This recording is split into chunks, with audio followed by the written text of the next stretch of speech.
Hello everyone, if you're new to my channel, consider liking and subscribing. It will make me feel wonderful if you do that. Thanks. By the way, I also have another Naruto and Luffy fanfiction channel. If you are interested, link is in the description. The Morning Sun Will Rise by TheIntrovertRin. Who are you? He barked out a laugh, freedom resonating in every inch of it. I have been called many names, but you may know me as Joy Boy, he replied finally. Adios. Luffy was smiling brightly as he started his journey in his tiny rowboat. His dad and brothers had offered him better, but he wouldn't have any other. He wanted to have adventures and seek life in his own way. And that includes the ships he will steal or buy in the future. Taking a bite from the apple, he watched as the few clouds above him slowly drifted past.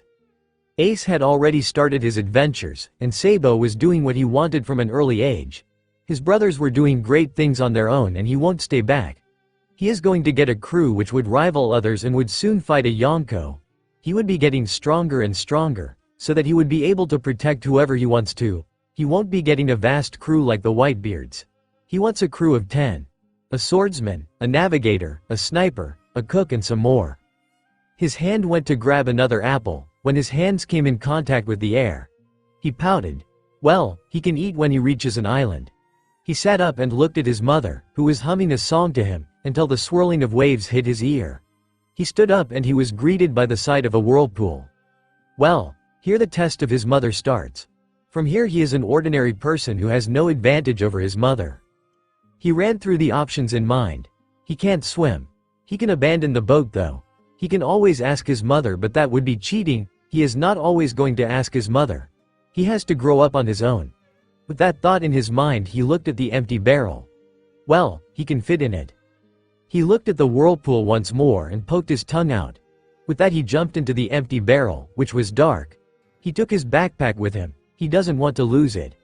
The only source of light came from a little glow which his body provided.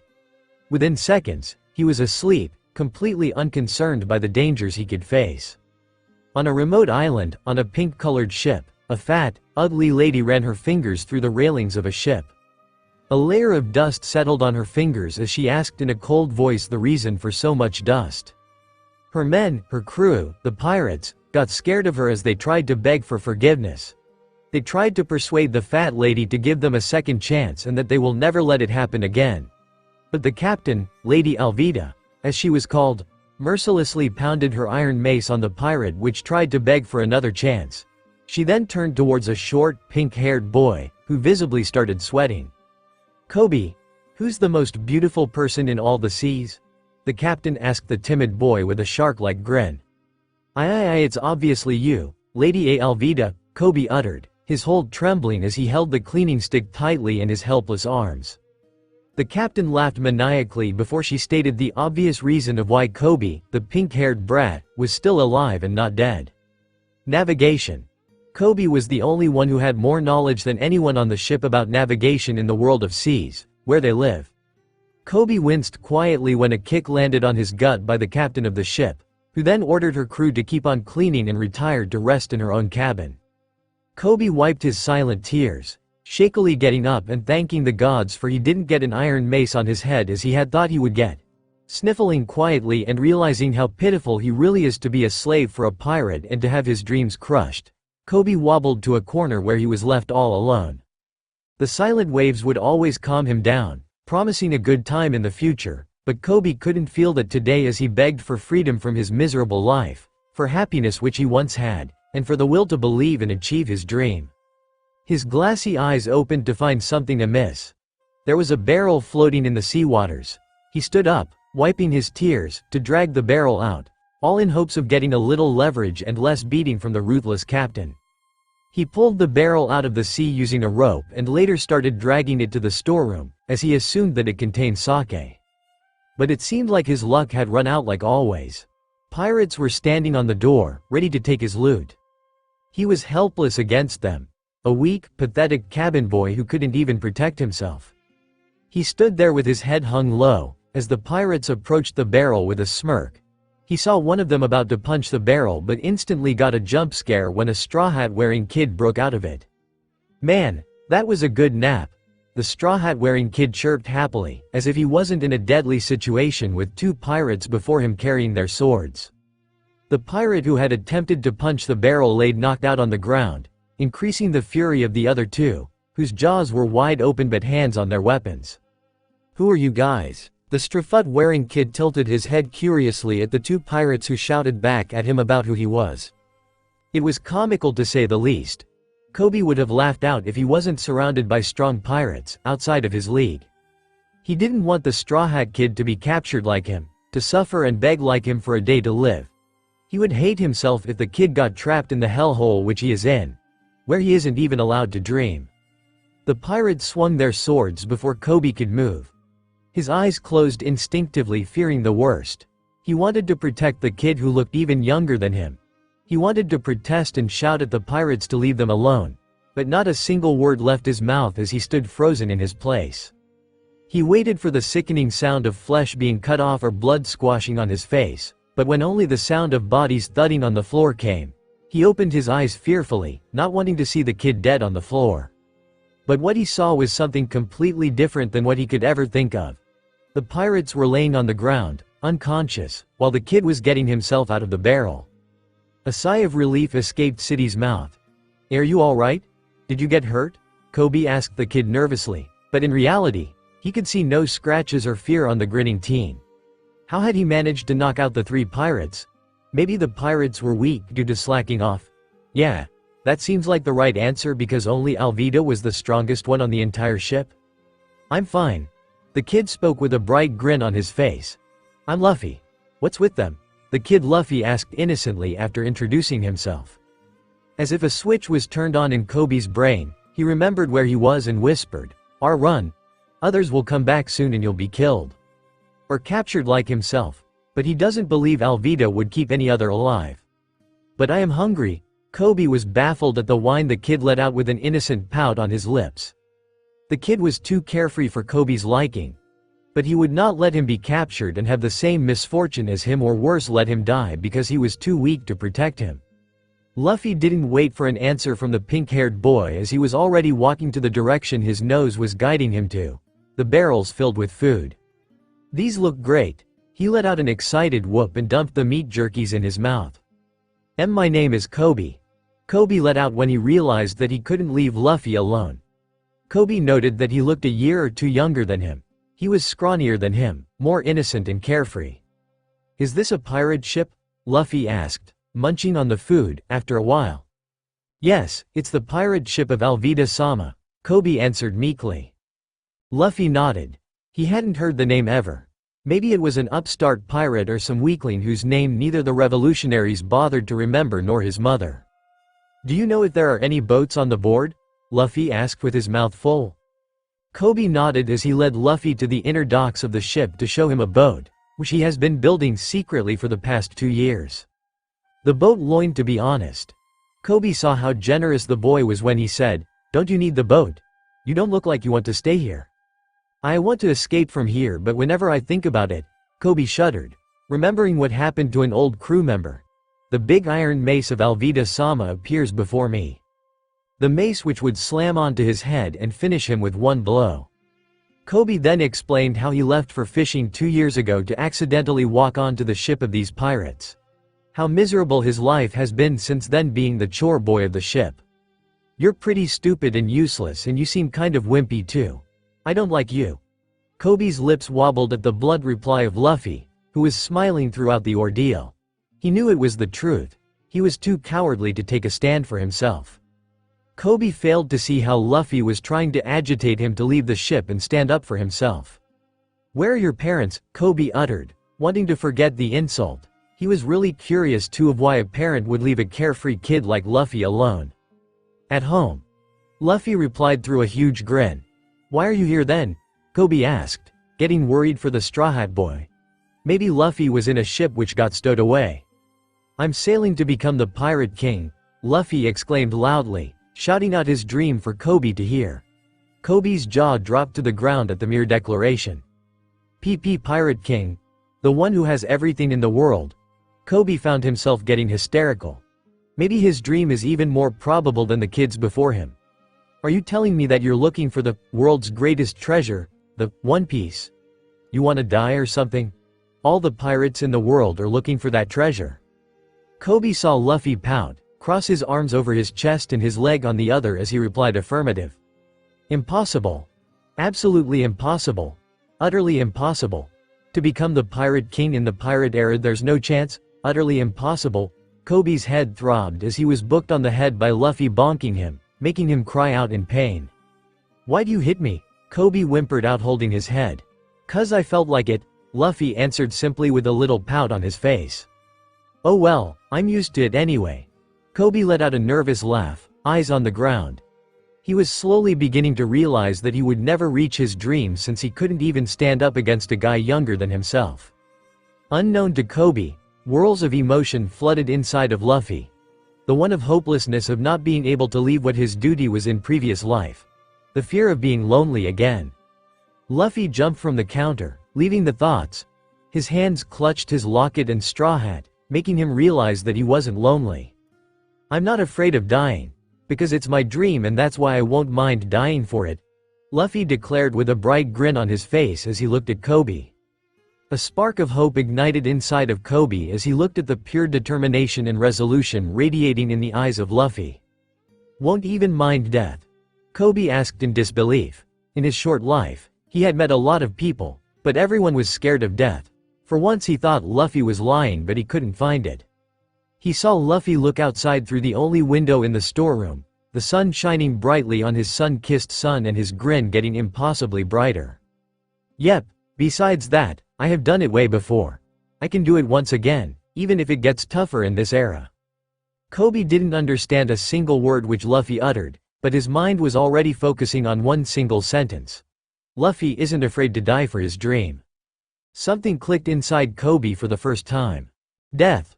Why should he fear it? It has to come for everyone one day, but that doesn't mean that he has to give up on his dream because it's too dangerous or seemingly impossible. Stream of tears left his eyes, wetting his cheeks as hope was bubbling inside his heart. Will I be also able to accomplish my dream, if I'm willing to die for it? Kobe asked with a shaky voice, as he looked at Luffy's brown chocolatey eyes. Even if he was scared that his hope would be stamped on, he dared to ask further. Will I be able to become a Marine? An impossibly wider smile lit up on Luffy's face at his words. He could tell that there was something more to it, but Kobe couldn't place it at all. Marine? He heard Luffy question with a look which was filled with pride. Yes, I know it means that we'll be enemies, but joining the Marines and catching bad guys has always been my dream. Kobe declared to Luffy without hesitation. All the confusion and uncertainty he had ever felt about his dream had vanished. I wouldn't know until you try, Luffy answered playfully to Kobe. No, I'll do it. If I'm gonna be a chore boy for the rest of my life, then I'll train myself and break out of here and catch Alvida-sama. No, Alvida! Kobe shouted in determination, feeling a surge of adrenaline pumping in his veins. But unfortunately, his luck and determination faded away as an iron mace destroyed his year's worth of hard work, his escape vessel, his coffin boat.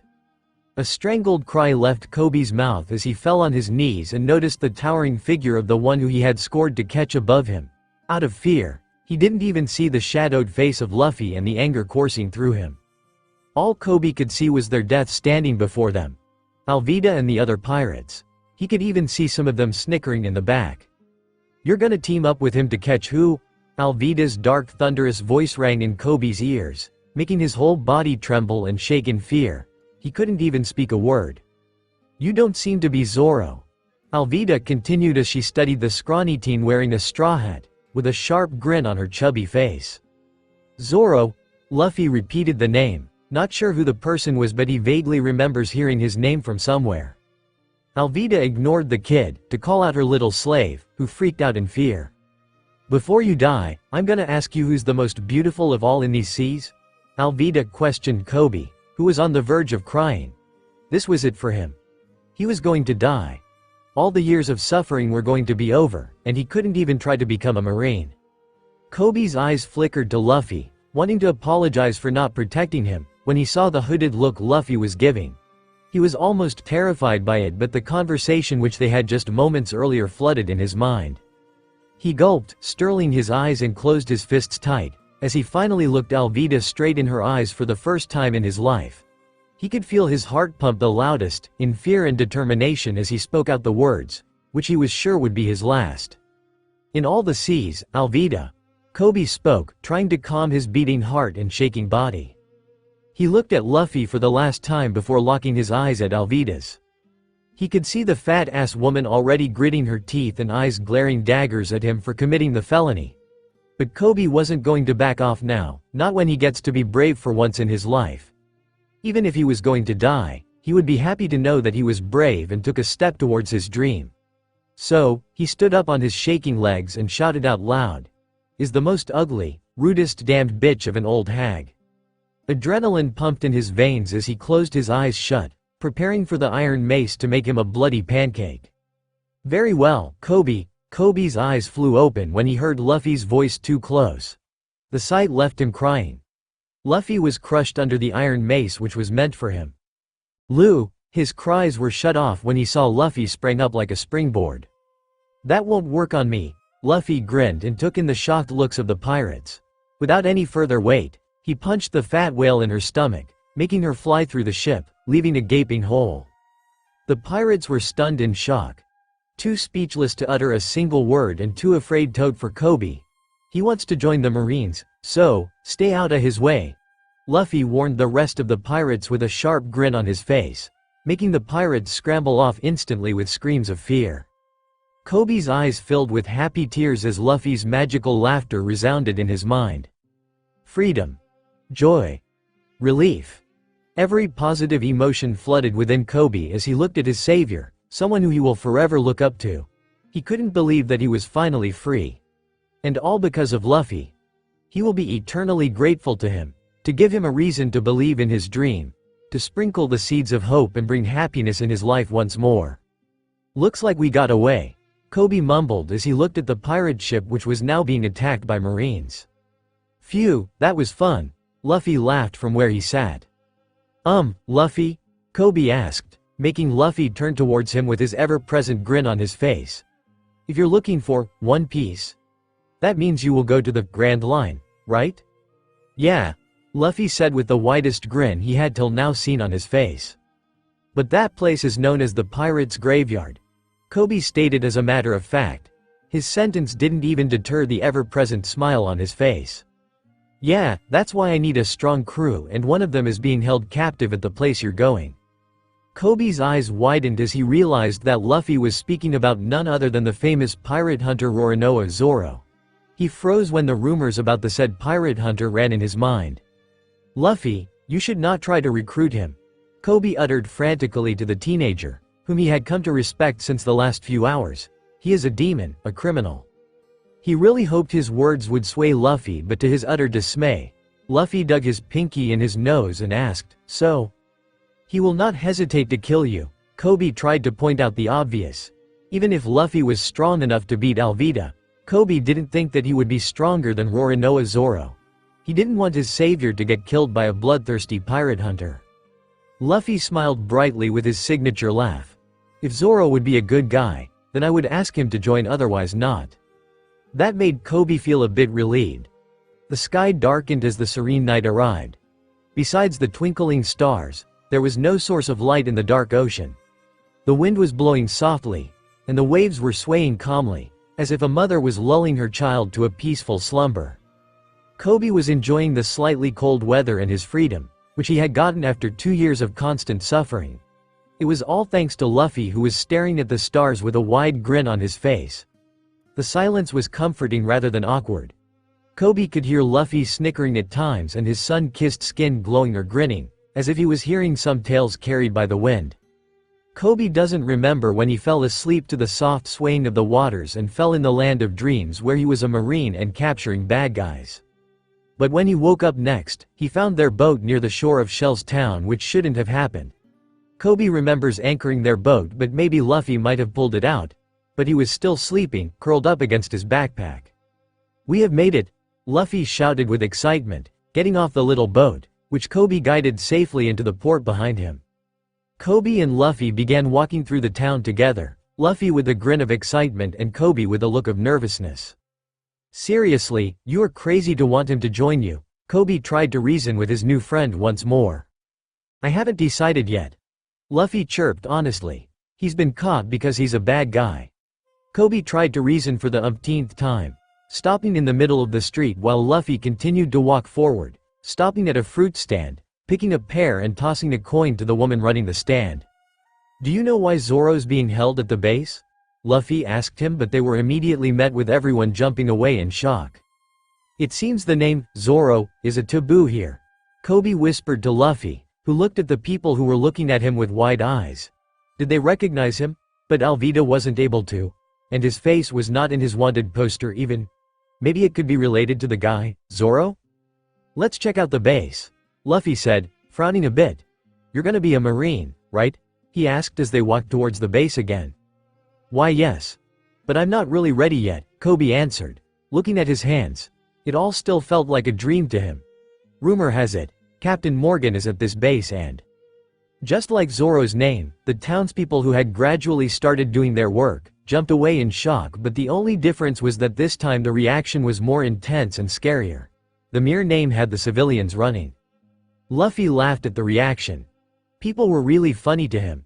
But Kobe was having a bad feeling about all of this. He could understand why the people would be scared after hearing the name of the pirate hunter because he could escape any time, but why would they be afraid of a marine captain? When he questioned this out loud, he saw Luffy give him a small smile and look at the sky, the sun rays falling on his skin and the light wind ruffling his hair. After a fine good minute, Luffy finally spoke. Not all marines are good. The voice held a little pain, which was strange for the teenager, who did nothing but smile since he had met him. But his words couldn't be accepted by Kobe, even if he could sense that Luffy was speaking the truth. A bad guy? But he's a marine. Kobe defended immediately, suddenly remembering that Luffy was a pirate and was supposed to be a bad guy, but he wasn't. When he expected Luffy to argue about it, he only gave him a small smile. Kobe just can't accept the fact that marines, the people who save innocents, are bad. That's impossible. He wouldn't unless he is given proof. Marines are heroes, not villains. He didn't even notice when they stood in front of the towering gray marine base. The way to his dreams stood before him, yet he couldn't shake off the feeling that he wasn't ready to join the Marines yet. He saw Luffy climb up the towering wall, which was thrice his size. Luffy, what are you doing? Kobe asked the moment he saw Luffy jump down from the wall and run to another side, which Kobe chose to follow him. I saw something over there. It could be Zoro. Kobe's eyes blinked in disbelief. Why would the pirate hunter be on the grounds and not in the cells? But still he followed Luffy as he climbed the wall pretty easily again. The moment he saw that black bandana and green haramaki around the waist and felt the intimidating aura, he knew he was looking at the pirate hunter, Roronoa Zoro. That's him. That's our Roronoa Zoro. Kobe stuttered as he fell off the ground and on his butt in fear and shock. So, he's Zoro. Luffy grinned looking at the pirate hunter tied to the pole. Those ropes look pretty easy to break. Stop joking. If you free him, he could make a mess in the town and even kill you. Kobe yelled. He didn't want his first friend to die due to his recklessness. But who was he kidding? No one ever listened to him. Zoro was feeling tired of waiting for a month to pass. He didn't like to stay here, but he had a promise to keep. If he doesn't do this, Rika would be in danger. Tied up in the cross, smelly, stinky and starved. Zoro heard voices. He lifted his head and found two heads popping up from the wall and looking at him. Hey, you, Zoro said with a grin, which came out to be intimating, but he didn't care. Could you please come here and untie me? He spoke. He really wanted to release his muscles. They were too tense for his liking. I've been tied up for 9 days and I'm exhausted. Looky is smiling, the Straw Hat Boy said to the pink-haired one who ducked lower. He talked, the pink-haired boy, who looked like a scaredy cat yelped. I'll repay you.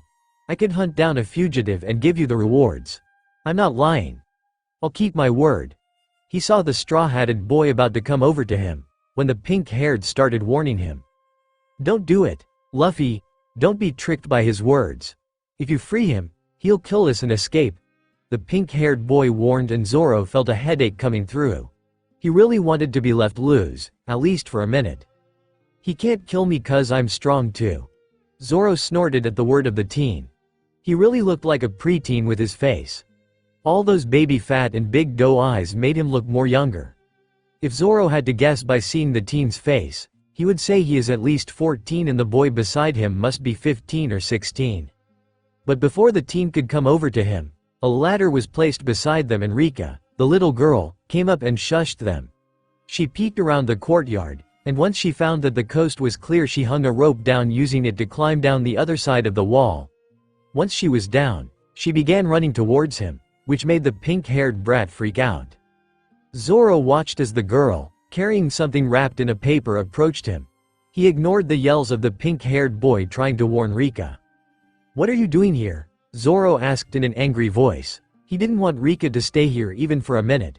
What if a marine came up and punished her? He is tied up and he can't get free of the ropes holding him to protect the little girl. And he couldn't leave it on the teens on the wall to be of any help. Kobe was freaking out at the sight of the pirate hunter shouting at the little girl. He didn't want the girl to be dead. But one look on Luffy said to just watch and not act. "Why don't you do it yourself?" Luffy asked when he asked him to save the girl. Kobe was scared and he couldn't move. He watched as the girl offer onigiri to the pirate hunter, only for the swordsman to yell at her to go away. Then a young man in a suit and two marines came in. He must be someone important. Thank goodness. The girl is safe now. Kobe breathed a sigh of relief.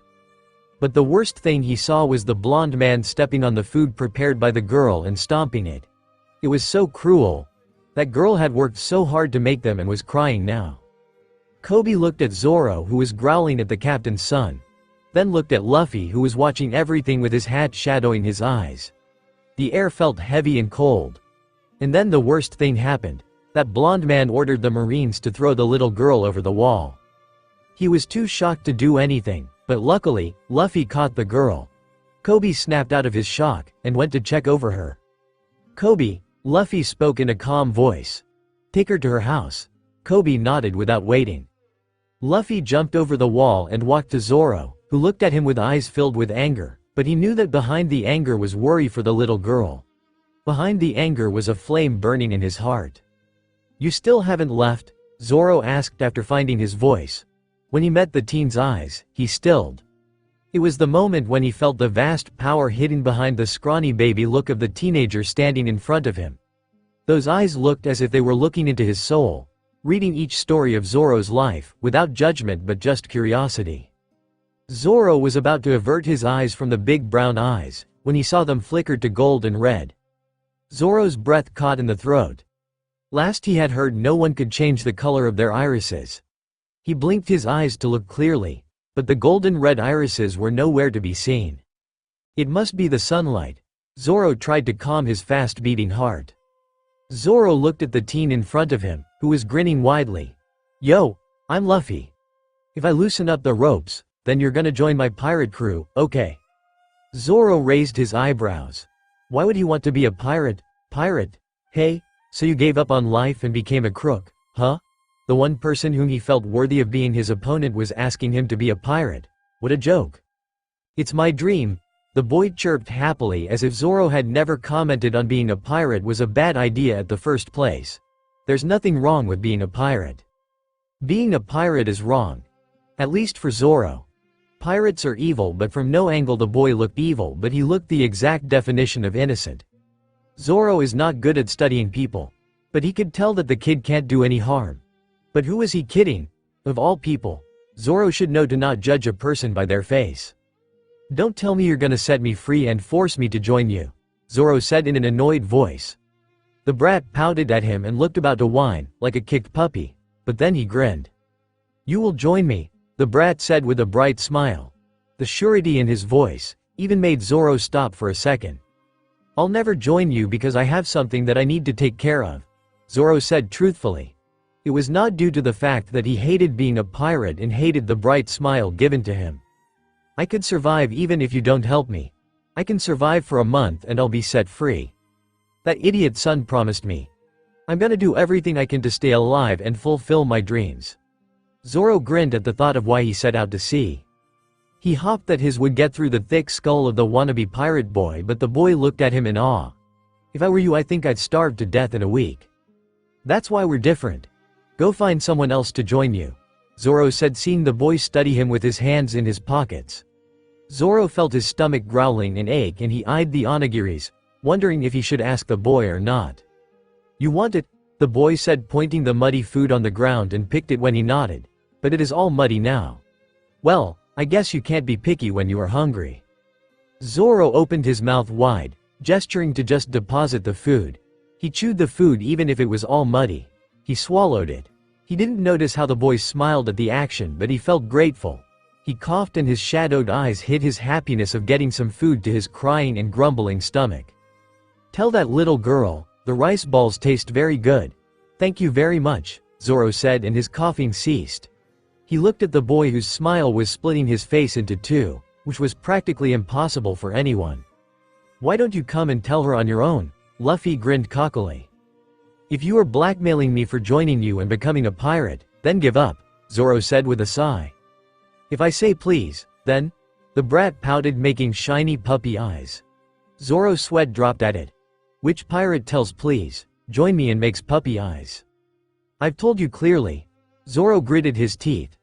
"I've things that I need to do, besides I'm not going to be a bad guy like a pirate." "Why do you care?" He saw the teen cross his arms over his chest and look at him. "Everyone already thinks you are a bad guy." Zoro was getting tired with the conversation, but it was also good to talk to someone after not speaking to anyone for days. "I don't care what they say about me," Zoro said truthfully.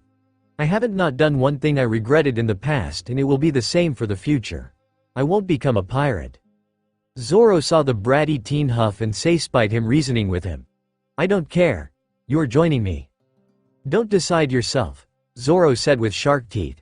He was really getting angry, but a part of him thought or considered being a pirate. Not that it matters. "You use katana, right?" Luffy said with his cheerful attitude. How did the boy know that he as a swordsman was beyond his comprehension? Luffy didn't look like the type of guy who would invest his ears in any new information. "Yeah, but that stupid bastard took them," Zoro said, calming down from his previous anger. "I'll go get it back for you," Luffy proposed. What? He can't believe the bratty, lanky, scrawny teen is about to infiltrate into the marine base all for him and risk his life. He liked the guy. He could feel the conviction and determination in his voice only for making him join. "So if you want your sword, join my crew," Luffy said with a smile. All pity for the boy vanished in thin air. "You're getting on my nerves," Zoro shouted, but a part of him wanted to be free. Wanted to check if Kuina's sword was okay or not. He would never forgive himself if he lost that.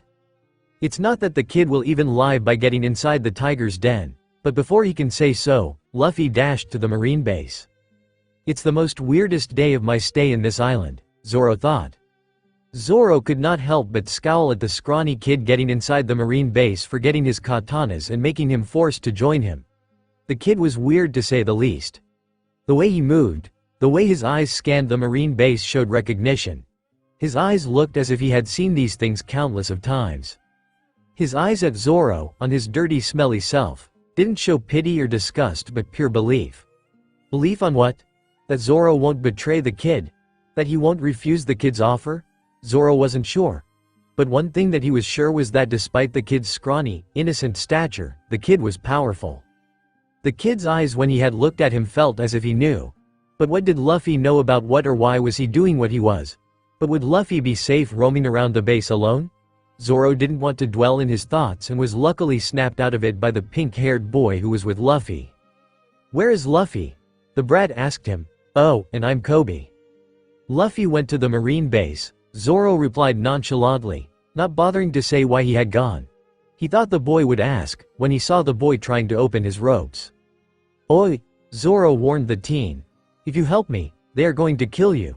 He doesn't care about deaths, but death of innocence never sits well with him. "You shouldn't be arrested," Kobe said, trying to open the knots of the ropes.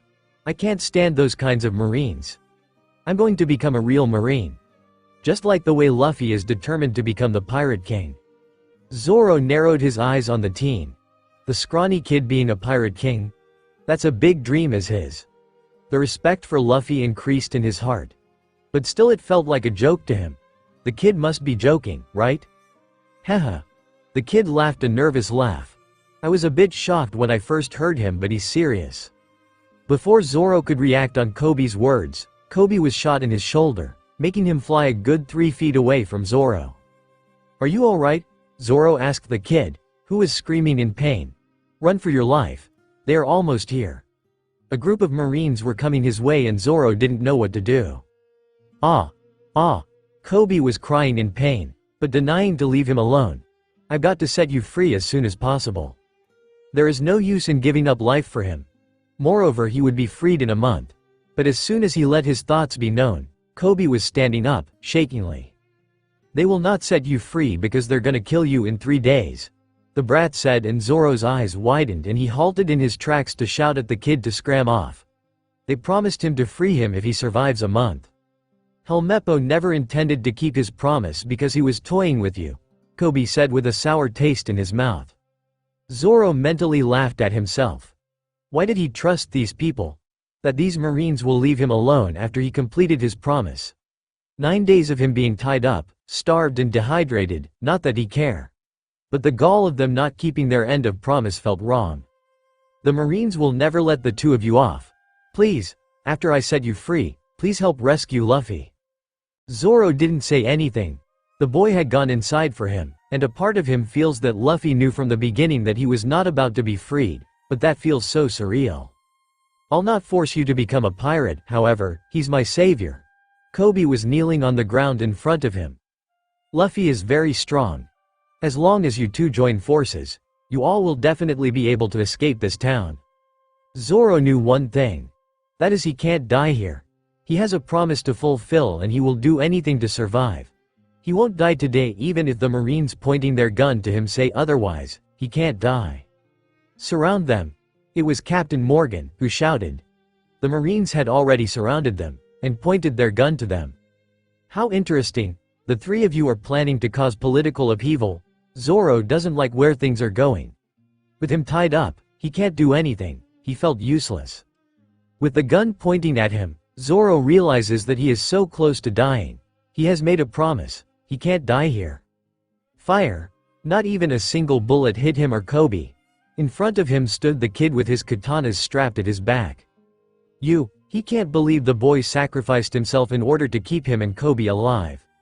Luffy, Kobe was crying. Straw Hat, Morgan said with veins on his forehead. All at once everyone was shouting, their fear rising within them, but it wasn't necessary as they saw Luffy's skin stretch in each spot that held a bullet. The boy curled in on himself, allowing the pull to become a push. It's no use, the boy sprang up to life. The bullets bounced off his body and went hayway, not hitting anyone. Zoro saw Kobe getting up from his place and coming towards him and continuing his work. What the hell are you? Zoro yelled his question. Luffy turned towards him, with a cocky grin. She. I am the one who will become the Pirate King, Luffy said, yelling to everyone in the courtyard. He ignored the looks of shock coming from the Marines and turned to Zoro, giving him his infamous D-grin. Here's your treasure, he said, unstrapping the katanas from his back. Resisting the Marines here will make you an outlaw. Staying with me will make your life riskier. Zoro didn't know the Straw Hat Boy was possible of tact. Or maybe you want to die here. What are you? The devil's son, Zoro said with a smirk, making Luffy laugh carefree. Forget it. I'll be a pirate if I'm gonna die here instead, Zoro said, still grinning. Woo-hoo, Zoro's sweat dropped as he saw Luffy going in circles with cheers and doing a little victory dance, not even caring about the Marines in front of him. That's great, I got a crewmate. Okay, hurry and get these ropes off of me, Zoro yelled in desperation, looking at the Marines who were watching with a shocked look on their faces. Luffy immediately got to work on trying to untie the ropes, not bothering to look at the Marines who were talking among themselves. Damn, these knots are tight, Luffy whined as he tugged at them, but Zoro could see the ropes were tightening across his arms more. Hey, quit wasting time, Zoro yelled, noticing that the Marines looked to be preparing themselves. Fine, Luffy said, with a Cheshire grin. He could have used hockey, but he isn't going to use it so early. So, he did what he can. A powerful gust of wind blew, tearing the ropes in his hand, making it loosen in an instant. His grin widened when he saw Zoro grab his swords, fitting perfectly as he had heard his mother say and using them to block all the Marines at once. "So cool," Zoro heard Luffy say. "Move and you're dead," Zoro growled to him, stiffen in fear. "Too scary," one of them cried. "I already told you I'd be a pirate with you. Either way, after this incident with the Marines I'll be an outlaw too.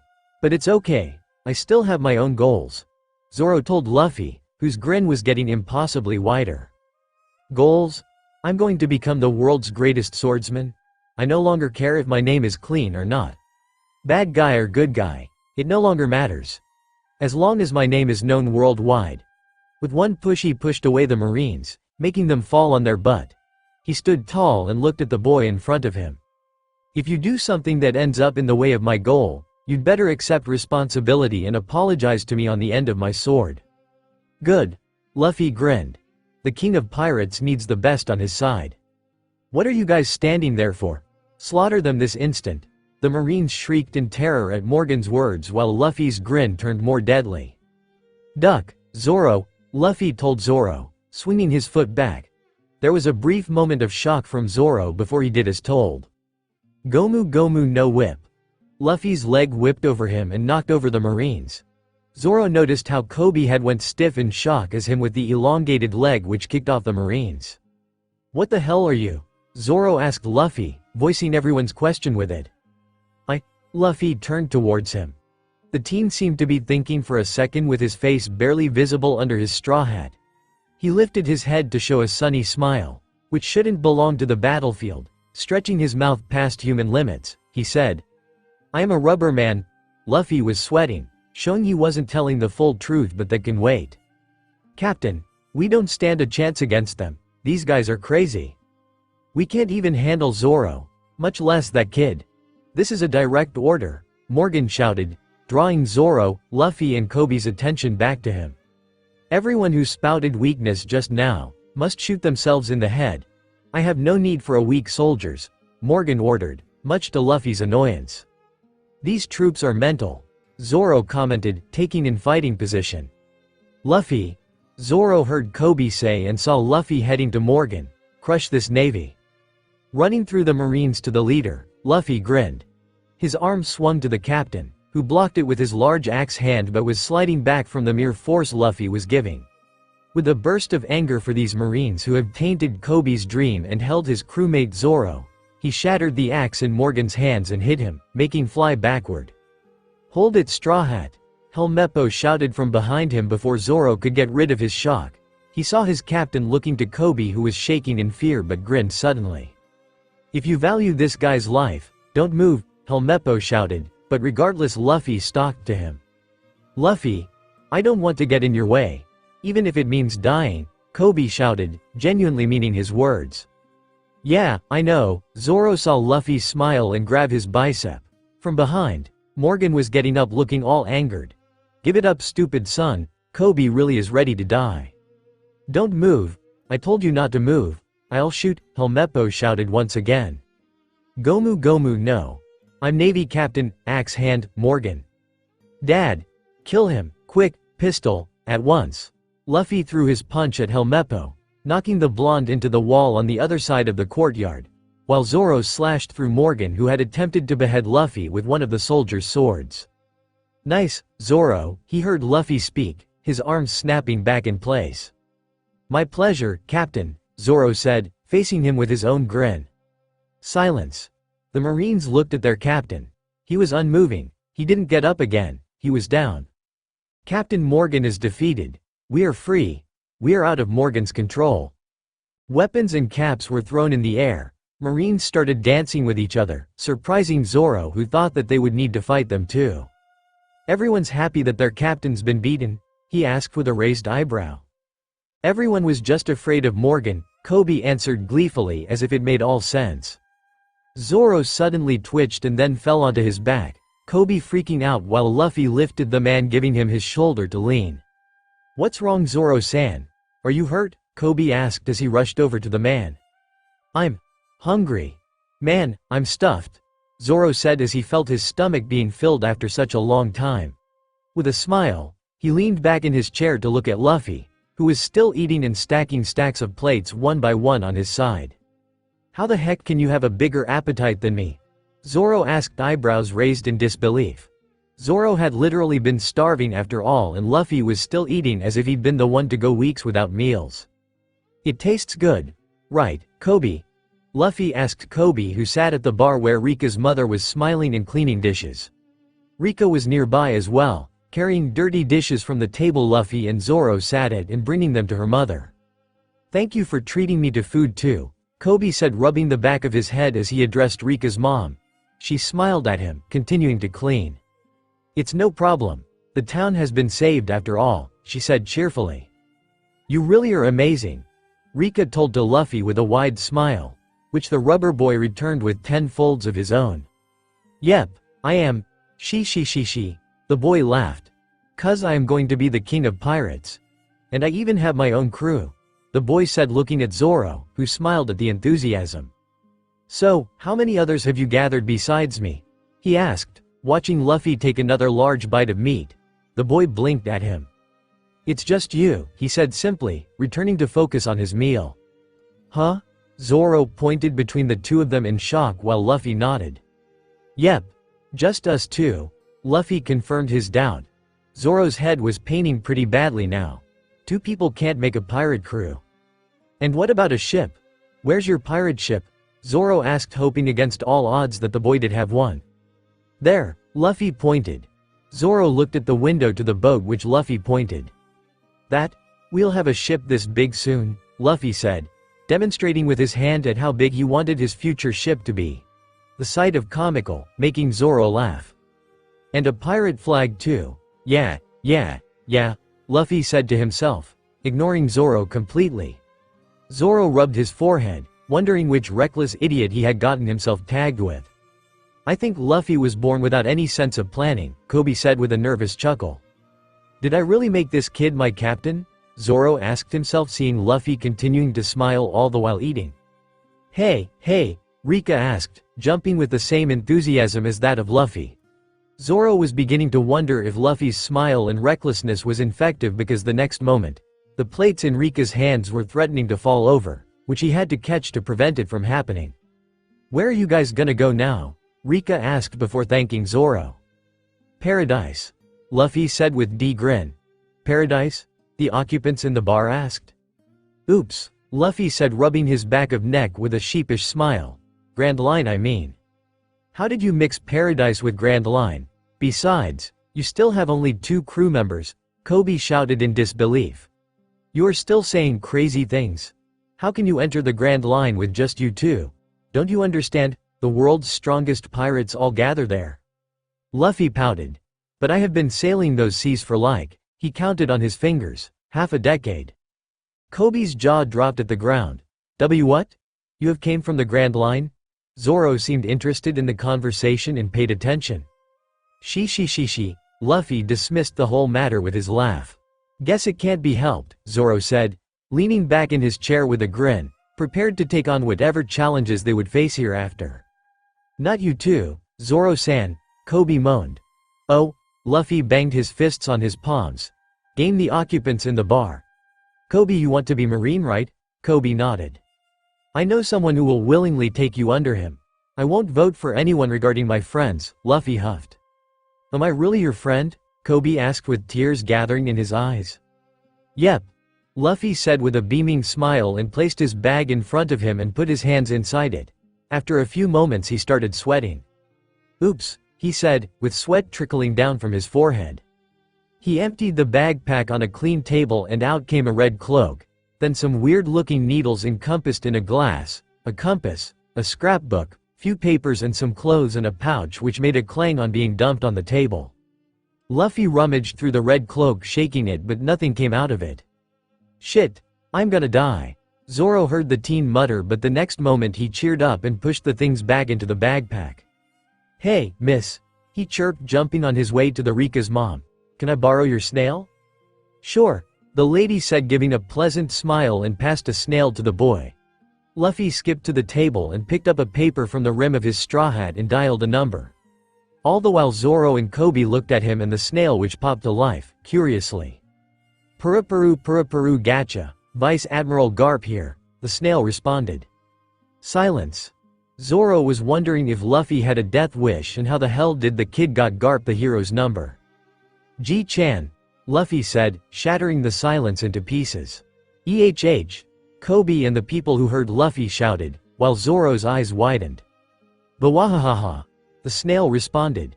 Does my adorable grandson need my help in the beginning of his journey? Nope. Luffy said, making the P sound like a pop sound. I got an appetizer for you. Apprentice, Luffy. That's what I said. Luffy huffed adorably, making Zoro and some people think if he really was a pirate. I guess that you have lost your snail? About that. Luffy grinned sheepishly while rubbing his back. Please help me, otherwise Dad's gonna go on a rampage. Luffy whined. Huh? My idiot son? Garp said. Don't worry, I'll tell him for you. Thanks, Gigi. Luffy beamed. Where are you and where is my new apprentice? The Vice Admiral from the other side asked.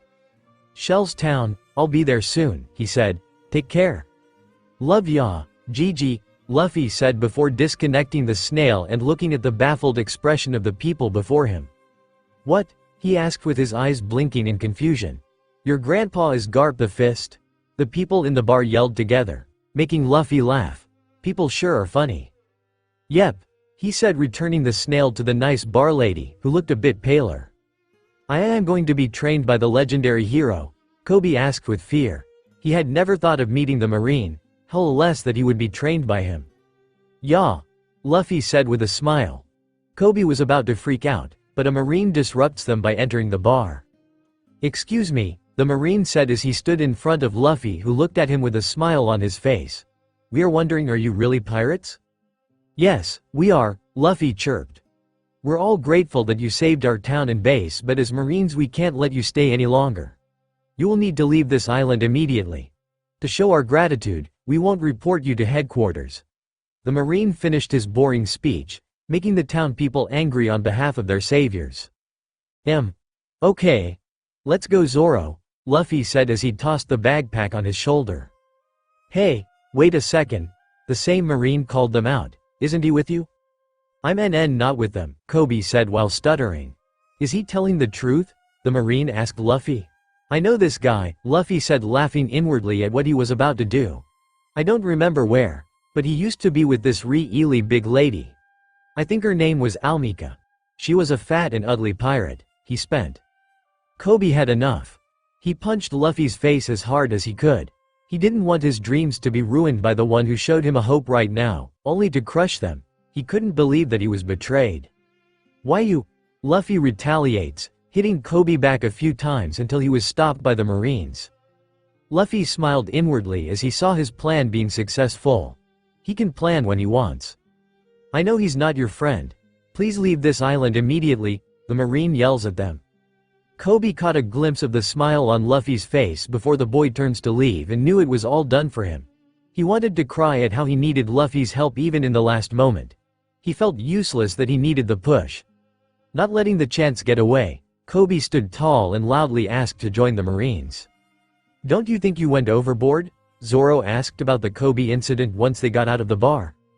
He'll be fine, Luffy laughs as they headed to the docks where their small boat was waiting for them, no one stopping them as they did. Luffy, Kobe's voice came to them, as they were undoing the ropes. Seeing that Kobe had Luffy's attention, Kobe saluted, standing up tall and straight. Thank you, I'll never forget all you've done for me, Kobe shouted. I've never seen a Marine salute a pirate before, Zoro said, whistling, making Luffy laugh. Getting onto the boat and setting sail, Luffy turned and waved to Kobe. Let's meet again someday, Kobe, he shouted, watching Kobe as he continued saluting. Group salute. A crowd of Marines appeared behind Kobe and Rika, who were waving at them, and they all saluted as Luffy and Zoro drifted out of the docks and onto the sea. See ya, I'm so hungry, Luffy groaned, holding his stomach and looking at the endless ocean. His mother seemed to be cooing at him, making him frown more. He was ready for his own adventures and didn't need to wait for 2 more years, as his mother always insisted. It's weird that you have absolutely no navigation skills, Zoro said, looking at him. Why shall I have? Luffy asked, titling his head. "'Cause you are a pirate," Zoro stated. "But I don't understand those at all," Luffy pouted. "And even Zoro don't know, even though Zoro is a wandering man." Luffy pointed out to the man, about whom he had heard stories from his mother last night. "I was searching for a man, that's why I am wandering, but now I can't find my way home," Zoro said. "Oh, so Zoro is lost?" "Shut up. You're the one who's lost," Zoro shouted in irritation. Damn it. With everyone telling him that he is the one to be lost always. So hungry. He heard Luffy whine and plop his head on the boat and look at the sky. "When the hell are we gonna reach land?" Zoro asked from where he sat. It had only been a couple of hours since they have left Shell's town. Luffy sighed. "I don't feel like cheating." "You're weird," Zoro said to the boy who was mumbling how he can't ask his mom's help. The boy sprang up and looked at Zoro with excitement. "Zoro, do you know how to swim?" The teen bounced in his place, all thoughts of hunger vanishing. "Every pirate worth their salt knows," Zoro said with a sigh, when a horrible realization struck him. "Don't tell me you don't." Luffy pouted at the accusation and rubbed his back. "How did Zoro catch me?" Zoro groaned with his palms hitting his own face in annoyance. "Why did the hell I join you?" "Nay, can Zoro teach me?" Luffy asked with his eyes shining with innocence and curiosity, and Zoro found it unable to resist. He turned his head to the other side and grumbled about stupid captains and idiot kids. "Fine," he said, throwing his shirt over his head and dropping himself to the ocean, where he began kicking his leg. "Come on, we don't have enough time," he said. "Well, at least the time will pass pretty soon with it and he can get some exercise." He looked at the boy who let out a squeal of excitement and threw his red vest to the boat. Now that he looks at the kid, no, Captain, he looks more scrawnier than before, with his abs and collarbones visible. He can clearly see the silver necklace with the red crystal hangeth straw hat on his head, which he pushed it to his back. His wrists even had two bracelets, one made of pearl and the other of seashells. It looked pretty on the boy. Luffy jumped from the boat, and for once, Zoro felt afraid about the boy, who can probably drown in the water. "Idiot!" he yelled and dove in searching for the boy. He saw him struggling a bit, with his mouth and eyes open. He caught the boy easily and brought him to the surface of the water, holding him in position. "Don't go jumping in," he yelled at the kid, who just laughed. Man, he really needs to stop calling his captain a kid. "You could have drowned," he shouted again, making the boy pout. She. Sorry, Zoro." He didn't sound apologetic at all and just grinned brightly at him. With a sigh, he focused on the task in his hand. "Hold it," he said, and made Luffy hold the boat's sides. "And now start kicking with your legs." The boy, "No, Captain," did as he said. After a few minutes of watching him, he finally deemed that Luffy could do it on his own. He let him leave the railings and told to kick as he was doing. But within moments, Luffy was drowning all again. He groaned and went after the boy, who was laughing all again. "Are you even serious?" Zoro asked with anger coming from his voice. "Sorry, Zoro," he said, and he let him try to swim again, but again he flailed. This continued for a while, until Luffy got tired and his stomach started growling. "It's enough for today," Zoro said, holding Luffy and getting up the boat. "Can we do it again?" Luffy asked enthusiastically, wearing his red vest. "If you want," Zoro said with a groan. But how much he says, he hated to guide the boy to swim. He enjoyed it. At least after the boy learns to swim, he wouldn't need to dive after him to save him. "And what's with the straw hat?" Zoro asked. "Shouldn't you have took it out before swimming?" "It's my treasure," Luffy said, laying on the ground of the little boat with his head on the little backpack, and his stomach still groaning. "I can't part with it ever, like these." He pointed to the necklace and the bracelets in his hands. "So, they are pretty important to you then, huh?" Zoro asked as he observed Luffy looking at his trinkets with fondness. "Yeah," he said, grinning at him. "They're a promise to meet them again." Zoro didn't ask further about it. "So, your grandpa is Garp, the Fist?" Zoro asked. He had heard about the man a lot and how no pirates escaped from his grasp. So, how did the man didn't know about his own grandson going off to be a pirate? That was something Zoro was curious about. "Yeah," Luffy said, smiling. "How did he let you be a pirate? Or does he not know?" Zoro asked, eyeing the team captain. "He means." "He knows," Luffy said with a fond smile. We had a long debate with him and then finally he was able to see the truth that being a marine will only get our lives in danger. Ours? You are speaking of as if you were the son of a devil, Zoro smirked. Luffy hummed. Man, I'm hungry. He groaned, ignoring Zoro's curious looks, and looked at the sky again. Zoro sighed, having heard this multiple times and wondering how the teen could be hungry after eating everything they had only a little while ago. Not to mention the food he had eaten in the marine base only hours ago. A bird, Luffy said, making him look up to see what his captain was seeing. Looks pretty tasty, Luffy said, licking his lips. Let's eat it, he exclaimed, looking at him with his signature grin. Huh? How? Zoro asked, looking at the bird again. It was flying at quite an altitude. Leave it to me, Luffy said as he stood and stretched his arms back, flinging them forward and grabbing onto the rigging. Gomu Gomu no rocket. With that, the teen launched into the sky, straight towards the bird in question. I see, Zoro said with a raised eyebrow, having forgotten that his captain was a rubber man. He watched as Luffy got smaller and smaller as he got higher before he stopped. He squinted, wondering how his body was lower than that of the bird's, yet he wasn't falling. Help! Luffy's voice called, and it was then he realized his new captain was an idiot, who got caught in the bird's mouth. You idiot! He shouted, springing up and rowing the boat as fast as he could. What the heck are you doing? Luffy pouted as his mother giggled at his latest antics of being caught by a bird which was not stopping and was continuing to fly. His mother's gentle voice echoed his ears, making him smile. He allowed himself to entertain his mother but also tried to find a way from his current situation. He was bored as he waited for something to happen. If he wanted, he could have got rid of the bird easily, but the giggles from his mother and the presence of people ahead of him made him to stay in his current position. Finally, after a few minutes of the bird flying, Luffy saw an island below them and grinned. Oi, bird, let me down now, he said with a huge grin on his face. It was the first island in his journey and he was excited to explore it. Zoro will find him, so he was not worried about him. But the bird was not leaving him and they were already midway over the island. That was when he felt danger coming for him and he started flailing his legs. Bird, let me down, he shouted, but it was too late as a cannonball hit them, exploding and forcing the bird to let go of him. He screamed, flailing as he began falling to the ground, and before he knew it he crashed into the stone pavement. What? A woman's voice came, making him look from the crater which he had created to the voice. But all he saw was white dusty fog which surrounded him.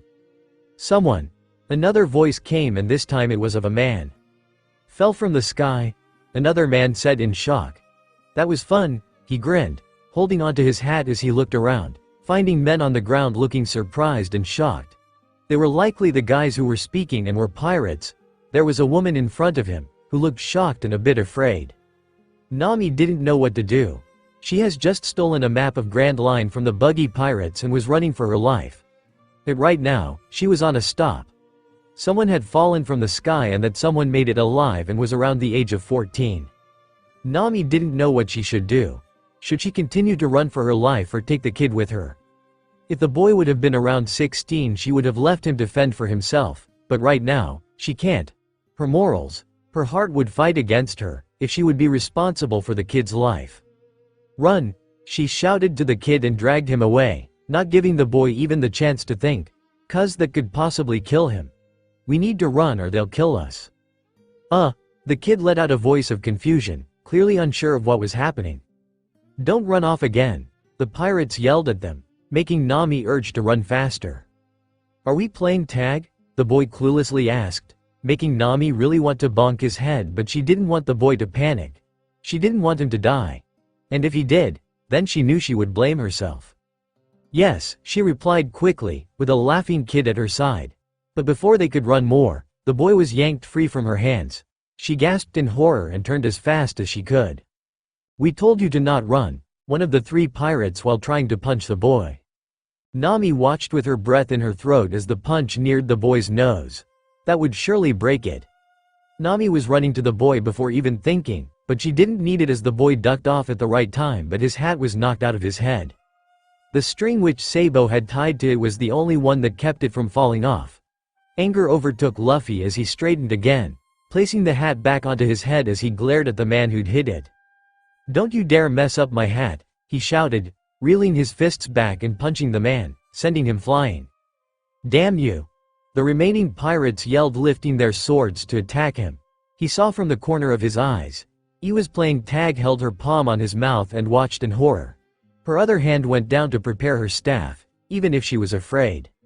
Without wasting any time, Luffy knocked out the remaining 2 pirates, knocking them out and sending them crumbling to the ground. "Wow," the girl said him with awe in her eyes. "You are really strong." Luffy smiled at her and his stomach chose this time to grumble. "I'm hungry." "Who are you?" He asked the last part loudly to the girl who was now leading him to somewhere. He just chose to follow her. Zoro would find him or he would find him later. "I'm Nami, the girl now," Nami said with a smile on her face. "And we weren't playing tag. Those pirates were chasing me."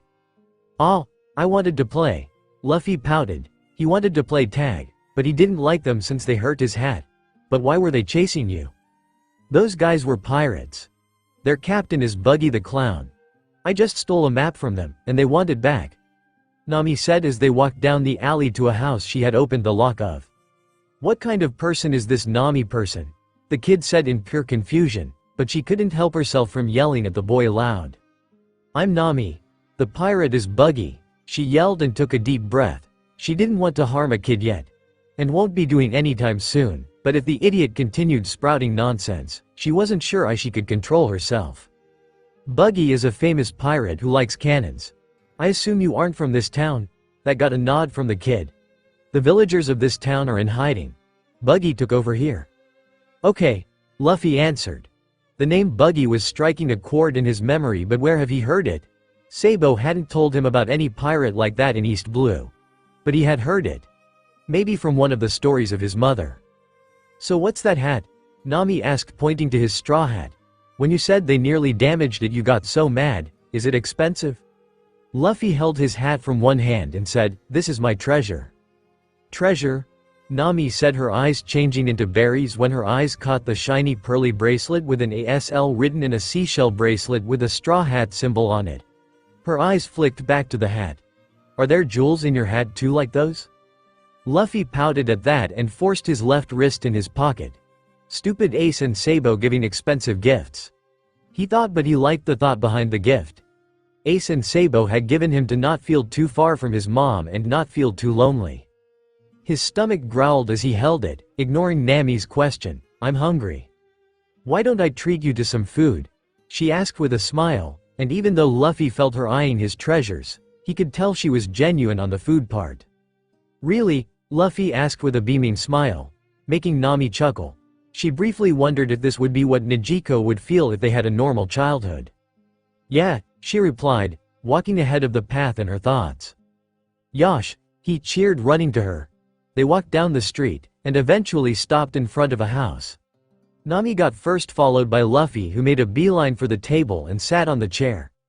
Nami rummaged through the fridge and began digging around in it. Soon enough, a steak of meat was placed in front of him and he ate it in one bite, Nami watching with wider eyes as she sat on the edge on the table. "Where are your parents?"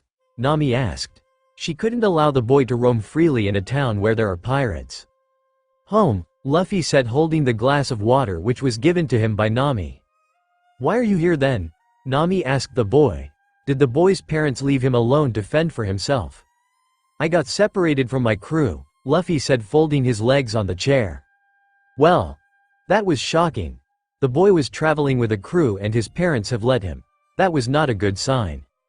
"How many people are in your crew?" Nami asked curiously. "Only one," Luffy said, licking the plate for the sauces. "Is this your house?" "No, I don't even know whose house is this," she told him, ignoring the fact that the boy was traveling with only one person. Well, it was not her business to mend into, right? "So you are stealing from the empty houses," Luffy said with his smile. "That's despicable," Nami yelled, banging her hands on the table. "I'm a thief who just steals from pirates." Nami rubbed her forehead, feeling a headache coming in. She hates pirates. She won't ever do things like them. "Don't even compare me with those robbers." She saw the easy, carefree smile on the kid's face and sighed, wanting to explain herself. "My goal is to get 100 million belly. Then I'm going to buy a certain village." "Buy a village?" Luffy repeated. His mother had told him about Arlong pirates yesterday, about how they were disturbing a village in the East Blue. What was its name? Koko. Kokomati. Koko, is it Kokoyashi village? Nami's mood darkened and she was about to yell her frustration on him, but the boy changed the topic and luckily, he got away from her wrath. How will you get that much? Luffy seriously wondered. I've got a plan for that, Nami said, turning away from Luffy and bringing out a paper, which was a map. This is the Grand Line map I just stole. I'm going to steal some treasure from Buggy and then off to Grand Line. Are you a navigator? Luffy asked with awe in his eyes and a smile on his lips. Nami nodded with a wide smile. She mentally thought if the boy's smile was infectious. You wouldn't find a better navigator than me, she said proudly. When she looked at the boy again, he was out of his seat and looking at her eyes directly. Her breath hitched and she felt her entire life being read by those soul-piercing eyes. She felt herself like an open book in front of those eyes. She was snapped out of her musings when the brown doe eyes changed to golden red. She blinked and they were gone. It could be a mirage, she thought. But all the condition for the mirage were absent. Woohoo! The boy cheered, breaking Nami out of her inner debates. That's perfect. Do you want to be our navigator? He asked, smiling widely. Really? Nami returned a wide smile of her own. If the kid's strength was something, then maybe she could use his and his other crewmates' help to gather more money. Yeah, join our pirate crew, Luffy said with his signature smile. Nami's mood turned from happiness to anger within seconds and she shouted, "No way." She could see the confusion echoing through the boy's face. So, you are a pirate? She asked, standing straight again. Yeah, he said and brought his hat in his hands. I swore to a person who gave me this straw hat that I gather a crew and become a pirate. It's my treasure, he said, smiling as he placed the hat back on his head. Nami looked at the boy for a moment, and then stepped down from the table. She slammed her hands on the table, causing the plate on it to clatter. There is nothing I hate more in this world than pirates, she said fiercely to Luffy, forgetting that she was showing her anger to someone much younger than her. I only like money and tangerines. Nami frowned in her mind. The one person she tagged as innocent and naive was a pirate, but a stupid pirate, with bellies. Come on, become our navigator, the kid said again, with a grin. I said no already, she yelled, when an idea struck her mind. She went in for her nonchalant mood as she looked at him. Well, it looks like you are in a fix, so just under one condition I'll consider it. Really? Luffy asked with a beaming smile on his face. Finally, he will be getting another crewmate, so what are the terms? Go with me to where Buggy is, that's all I want you to do, Nami asked, lifting her finger. She felt guilty for using the kid, but heck if she cares, the boy is a pirate. He should have thought before when he had decided to be one. For a moment she felt that the kid would back off, but the boy walked straight to the door, with a bright grin lit on his face. Okay, let's go, he said to her, making her turn back to him. Where's Buggy? Hang on a second, she turned to the boy, stopping him in his tracks. She picked up the ropes which she had found a while ago. What's that rope for? The boy asked, with his hands in his pocket. It's just a rope, she said, giving him a smile. You got a problem? Luffy felt that the girl was lying and was feeling a bit guilty. But well, he can overpower the girl anytime he wants. They walked, and a few minutes later Nami said that they were nearing the bar where the Buggy pirates were staying. That was when he felt himself being attacked by the girl. His haki had already warned, making him sidestep her, which made her stumble on her track. What are you doing? He frowned at her. You will find out soon, she said, lunging on him again. He pouted and got away from her tracks again, making the girl shout at him to stay still. But why? He asked with a pout. He certainly didn't like to be tied. It's just a rope. Are you afraid of it? She asked him, making him frown. Fine, he said, standing still. The girl tied him up and he tested if he could get rid of it and found that he could break out of it easily if he wanted to. Let's go, she said and walked forward. He just followed her. The two made their way through the town. Once they reached there, he saw a man with blue-haired man with a really big red nose. Luffy looked over at Nami, whose nervousness was leaking to him, but mostly confidence as they paraded through the many pirates on either side of them. That's them. One of the pirates Luffy had beaten up earlier exclaimed, pointing to them. She is the one who stole the map.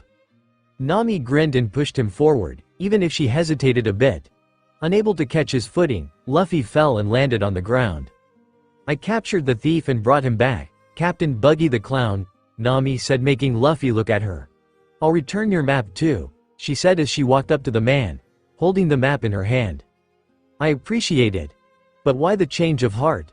The Red Nose asked from where he sat in his chair. Nami handed the map over before backing away back towards Luffy. My boss, Nami pointed to the Tide Kid, don't go on his size, she said before continuing.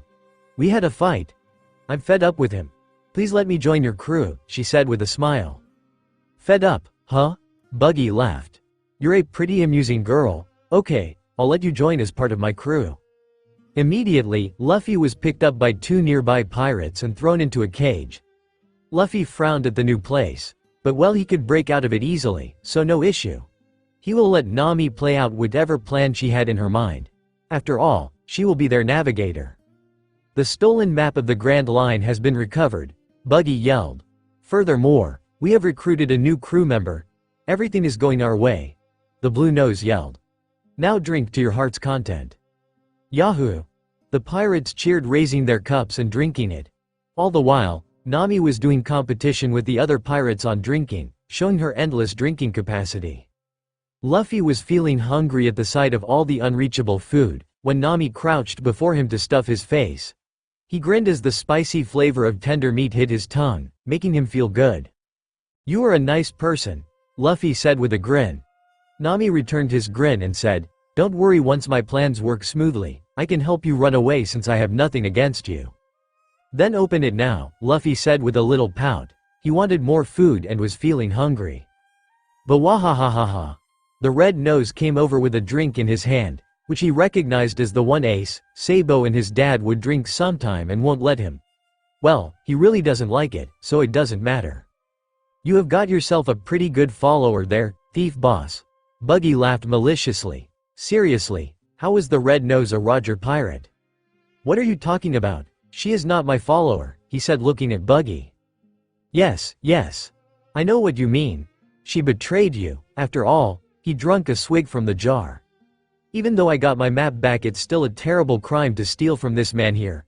Your fate has been chosen for you. Momentarily, Luffy felt that the man would let him go. You gonna let me go? Yeah, I am letting you go, Buggy said, not realizing what he said, making Luffy break his ropes easily. Thanks, man, he said, flexing his limbs and grinning at the big nose. You're not that bad. See, Nami, a member of Roger Pirates can't be that bad, he said, freezing everyone, which was luckily only Buggy and Nami in the vicinity. Buggy stared with wide eyes and looked at the kid. How do you know? He asked, giving him a glare, making the boy pout. If the word came out, his back will be painted with a big target and he won't be able to stay in East Blue anymore. Buggy's eyes wandered to the straw hat and he felt a stone drop in his stomach and anger overtake him. Seeing your straw hat reminds me of a guy the first knew long time ago. Buggy gritted his teeth at the worst memory. The impudent red-haired guy. Red-haired? Luffy asked, sitting comfortably in the cage. Right? You obviously know Shanks. Did he tell you about me? Buggy said, narrowing his eyes at the boy who was rocking back and forth in his cage. A look on the orange-haired girl showed her still frozen. Nope. And the hat? He asked, his knife twirling in his hands, ready to strike. Ah, the brat brought out the hat for him to see. Yep, it's of Shanks. Is that so? Buggy said with an angry voice, yet the brat didn't look at all fazed by it and kept grinning like an idiot. An idiot's hat is deserved by another idiot. He gritted his teeth. I thought it looked familiar. Me and that guy used to be in the same pirate ship. We were comrades. Yep, I know. Now can I leave? The brat asked with a smile. You think I am that stupid? He asked, getting furious. He turned away from him to look at his crew. Boys, prepare the Buggy Special Cannonball. The Buggy Special Cannonball is ready, Captain, another pirate answered. Alright, show them, Buggy said with a menacing grin on his face. Show them its power. The cannon was pointed to the houses, making Nami's eyes widen. Lines and lines of houses got obliterated at once. The power is so great, this thing can wipe out the whole little village in one shot, Buggy said with his menacing voice. This and the powers I have gained from the Devil's Fruit assure my future success at the Grand Line. Buggy should be thankful that he was not hurt by Luffy, otherwise he would be laying flat with his face on the ground. Now, shoot the cannon, Nami, Buggy said, pointing the cannon's mouth to Luffy, who was looking at the destruction. And swear upon this, your loyalty and sincerity of the desire to rule the world with me. Get rid of your old boss once and for all. Buggy lied. Once he would be done with the brat, he would erase Nami. No one should destroy his vacation. He saw Nami shaking as she looked with wide eyes to him. Luffy saw Nami sweating at the mere thought of killing him. Kill that guy. Me. No, see Captain Buggy, I'm just fine. First let's. Yeah, sake. Let's drink some more sake. Just forget about him. Nami knew that her distraction was not working, and it was confirmed when Buggy ordered once more to kill the kid, whose name even she doesn't know yet. Nami didn't want to face a Roger pirate. Never. Never have she thought the guy would be one. If she would have known, she wouldn't have come alone. Cheers followed through the crowd of pirates telling her to shoot. She was afraid. She couldn't shoot the boy, even if he was a filthy pirate. If she killed the boy, then there will be no difference between pirates and her. She saw the boy's hat shadowing his eyes as he looked at her. Nami, stop spoiling the fun. Just hurry up and light it, Buggy yelled, making her come out of her musings.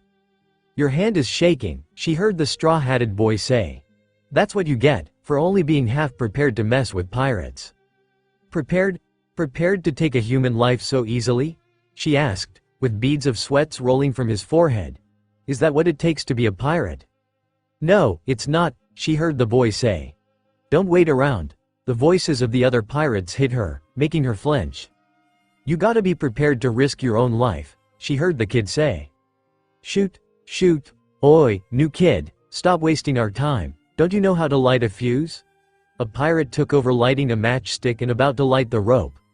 Her hands went over to the boo staff strapped to her thighs. She hit the pirate on his face, making him fall on the ground. What the? She could hear the confusion coming from the pirates, and she herself didn't know what compelled her to do as she did. Nami, you idiot! What the hell do you think you're doing? I actually gave you the honor of lighting the cannon's fuse because you're my new member. Buggy's yells caught her off guard as she backed to the cage where the guy was still sitting. But now I think you should be the first one to be killed. I had kept you for the last. I knew it. You're a good person, the guy said with a full grin on his face, which shouldn't be there at least right now. Don't be stupid, she shouted. I only did that without thinking. I did it because I don't even want to pretend to be one of these disgusting, hideous pirates. Pirates stole the life of someone who was precious to me. I hate pirates more than anything. Luffy felt the genuine hatred towards pirates in Nami and understood why she hated the pirates, but his attention caught the burning fuse. The fuse is burning, he shouted, making Nami turn once to him, but she herself was in a situation. You tired to make a fool of me, you little bitch, Buggy yelled, furiously. Kill her, painfully. Die. The pirates lunged onto Nami, who was feeling overwhelmed. She hit the pirates with her boo staff and ran to the cannon. Behind you, Luffy warned, sitting calmly with his freed hands holding the cage. If there will be any need of his, he will interfere. And right now, he didn't feel the need, as Zoro came and blocked the pirates aiming for Nami. Zoro? Luffy grinned at the swordsman. Zoro? One of the fallen pirates screamed. You? Zoro turned towards Luffy. Is it all fun to you? You kept drowning, got caught by a bird, and now when I finally find you, you are in a cage? Stupid, he finished his rambling, making Luffy pout childishly. Hey, that guy. Zoro? Did he just say his name is Zoro? Another pirate asked among each other. You definitely are Zoro, the pirate hunter. Are you aiming for my head? Buggy asked coming from behind. Nope, not interested. I stopped hunting pirates. Zoro responded patiently. What was up with these people calling him Pirate Hunter? But I have some interest. If I kill you, my name will become more famous. This time Zoro looked over his shoulder at the man, glaring. If you don't want to die, just leave me alone, he said as a matter of fact. Ooh, kill him, Captain. Send Zoro off, the pirates cheered.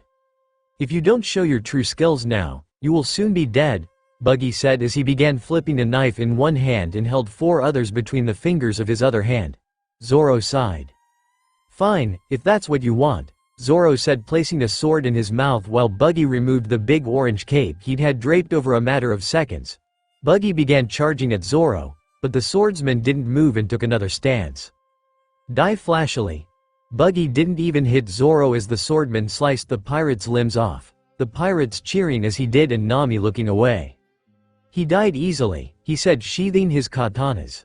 Zoro heard Luffy shout his name, making him turn towards him. The guy has chop fruit. He is not dead. What do you mean? He looks pretty down to me, he said, but as he did the surrounding pirates began laughing ominously at them. Zoro eyed them swiftly and unsheathed one of his swords again, his eyes glancing back to the fallen captain.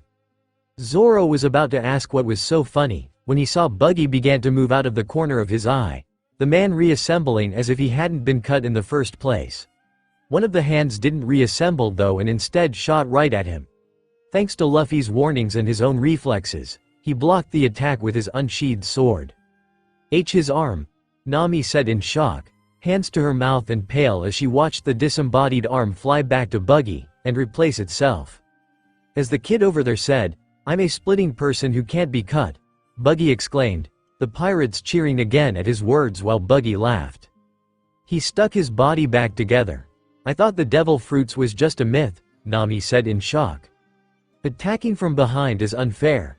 Big nose," Luffy shouted to Buggy, annoyed that the man had attempted to stab Zoro in the back. The pirates blanched around him at his words and froze in shock and fear. "Who's got a big nose?" Buggy shouted in fury, detaching his arm from his body to hit him. "Luffy," Zoro shouted as he tried to intercept the attack, but not making it in time. It didn't matter though as Luffy caught the knife with his fingers and broke it into two. "Buggy, I will take you down," Luffy said, his glare turning into grin. Buggy began laughing again at that, confidence filling him. "Take me down? You're hilarious. You three are gonna die right now on the spot," Buggy yelled, making the pirates laugh at them. "Everything is finished," Nami said with all hope dying within her. "We are dead." "I'm not gonna die," Luffy exclaimed before laughing, Buggy watching in surprise. "Zoro, run," Luffy shouted to Zoro, who looked at him in shock before understanding dawned him. "Hey, your friend came to rescue you, but you were telling him to run away?" Nami asked in confusion. "Okay," Zoro said. Nami was in shock and Buggy flew in rage. "Stupid idiot. You think I'm going to let you go? Roranoa Zoro?" Buggy screamed in rage as his arms separated from his body. "Chop cannon." Zoro hit the knives easily and ran forward straight to the cannon. Getting near him, Zoro pushed it up, flipping it around to face Buggy and his gang. Nami ran up to Zoro, finally understanding what was happening and lit the cannon. "Oh crap.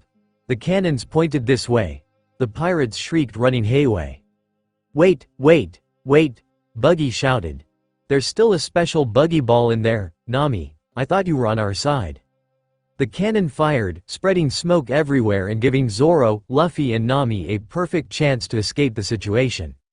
Luffy laid down in the cage, staring blankly ahead of him. "How do you know he wasn't done yet? How did you know his devil fruit?" Zoro asked as he dragged the cage. "I just knew it," Luffy said while shrugging. "Never mind," Zoro said in a resigning mood and thought about the girl who was following them. Who was that girl anyways? "Our navigator," Luffy said with a smile. "That's some good news. Now we can go for islands without getting actually lost," Zoro said, dropping the cage in the ground near a dog. "What's up with this dog?" he asked, making Luffy sit up and look at the dog with a beaming smile. "Dog," he exclaimed happily, like a kid getting his favorite candy.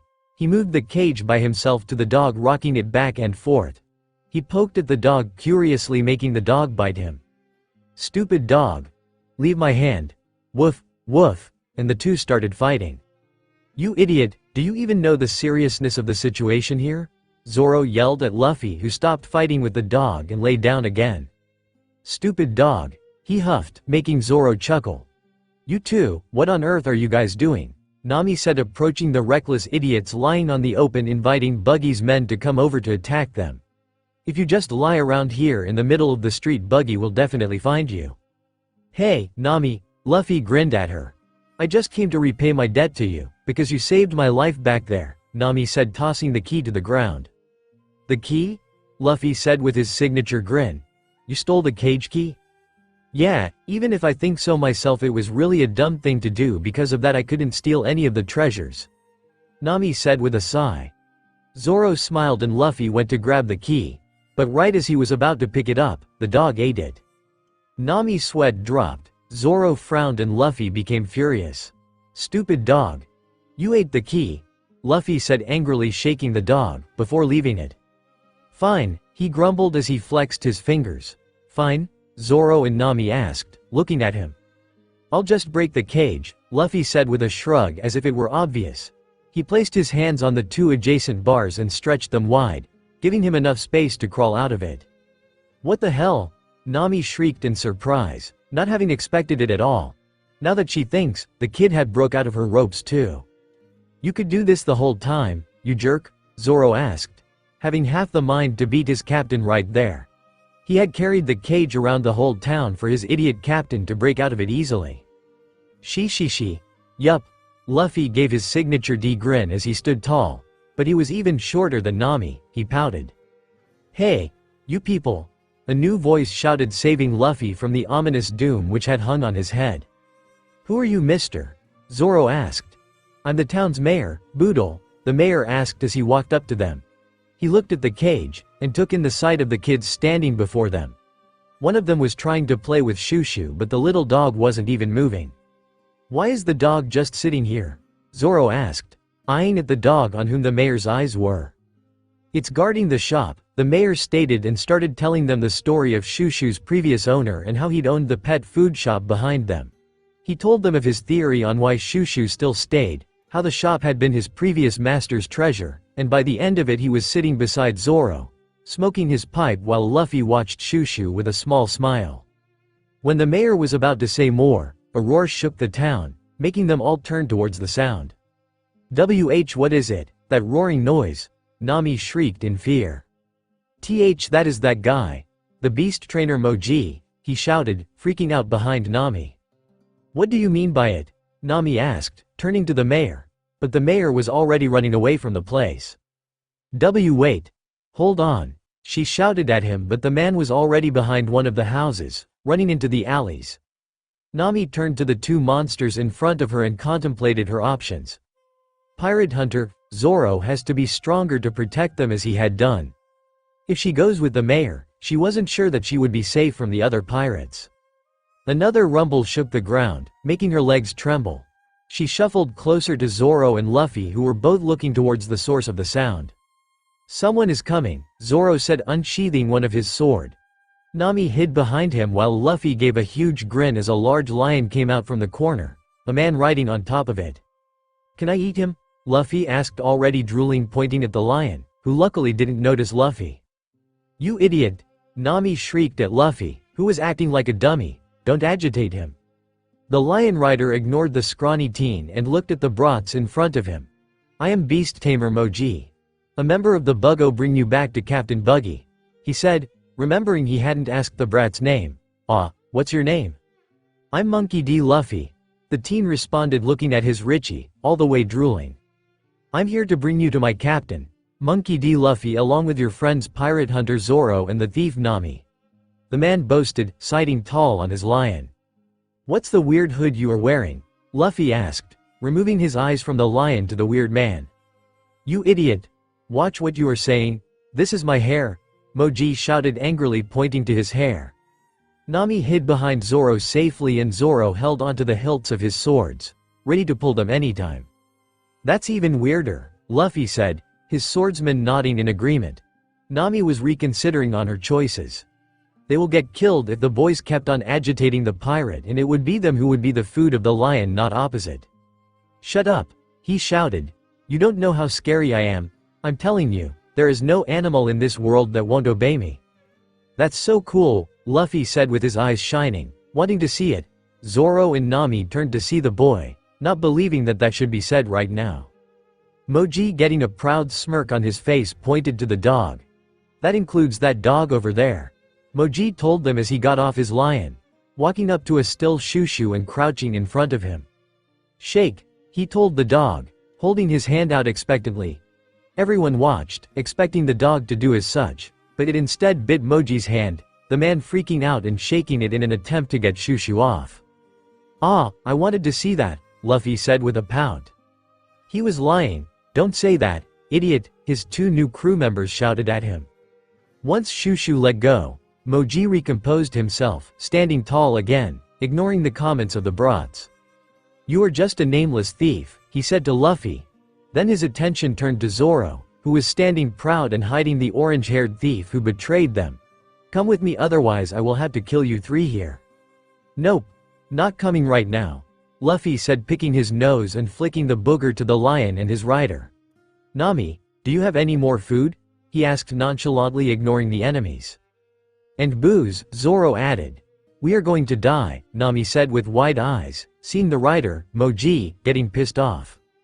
"Kill them, Richie!" Moji shouted, pointing to the three. Angry that he was ignored. Angry that the brat had the audacity to flick his booger to him. Nami shrieked in fear and dropped to the ground, covering her head with her hands and squeezing her eyes shut.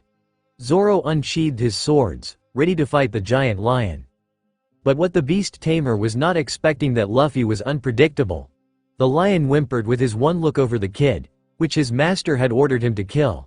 He wanted to listen to his master, but his instinct told the boy was odd and not someone he would want to mess with. He wanted to turn tail and run, when his master ordered again. "Kill them, Richie," his master said. Not wanting to disobey his master, he did as he was said with closed eyes as fear painted on his face. The paw came directly over to Luffy first, who got angered. "Don't waste my time," he said, holding it easily. The lion whimpered and wanted to run away from the incoming danger. Zoro smirked, but still ready to fight if required. Nami was completely shocked. "Or I would rather eat you," Luffy said, throwing the lion and breaking the momentarily silence which had fallen. Everyone watched as the lion got knocked off his balance and fell on his butt a bit far. "Nami, can I have some more steak?" Luffy ignored the lion in favor of food. He was hungry. Aye. Nami couldn't respond as the beast tamer growled in anger. "Richie, I said get them. We can raid the pet shop after it," Moji insisted, encouraging the lion who was still sitting on his butt.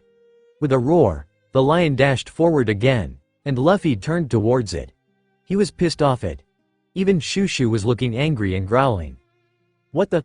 Moji shouted, looking at the stretching hands. Nami was not even better. She was really thinking if she made a right choice staying here. The boy in front of her is a monster, and yet she willingly chose to stay with them. "Don't worry, Shushu," Luffy said, stretching his arms forward and twisting them together. "I won't let your treasure to be destroyed." He grabbed the lion's head and jumped over his head, not wanting to destroy the little dog's treasure. "Gomu Gomu no Suchi," he shouted, letting his arms unravel. The lion began to rotate, before Luffy sent it into the air, making it land face first in the ground, knocking it out. What are you?" Moji asked in fear. Luffy didn't bother looking at the man from where he was still crouched on the ground.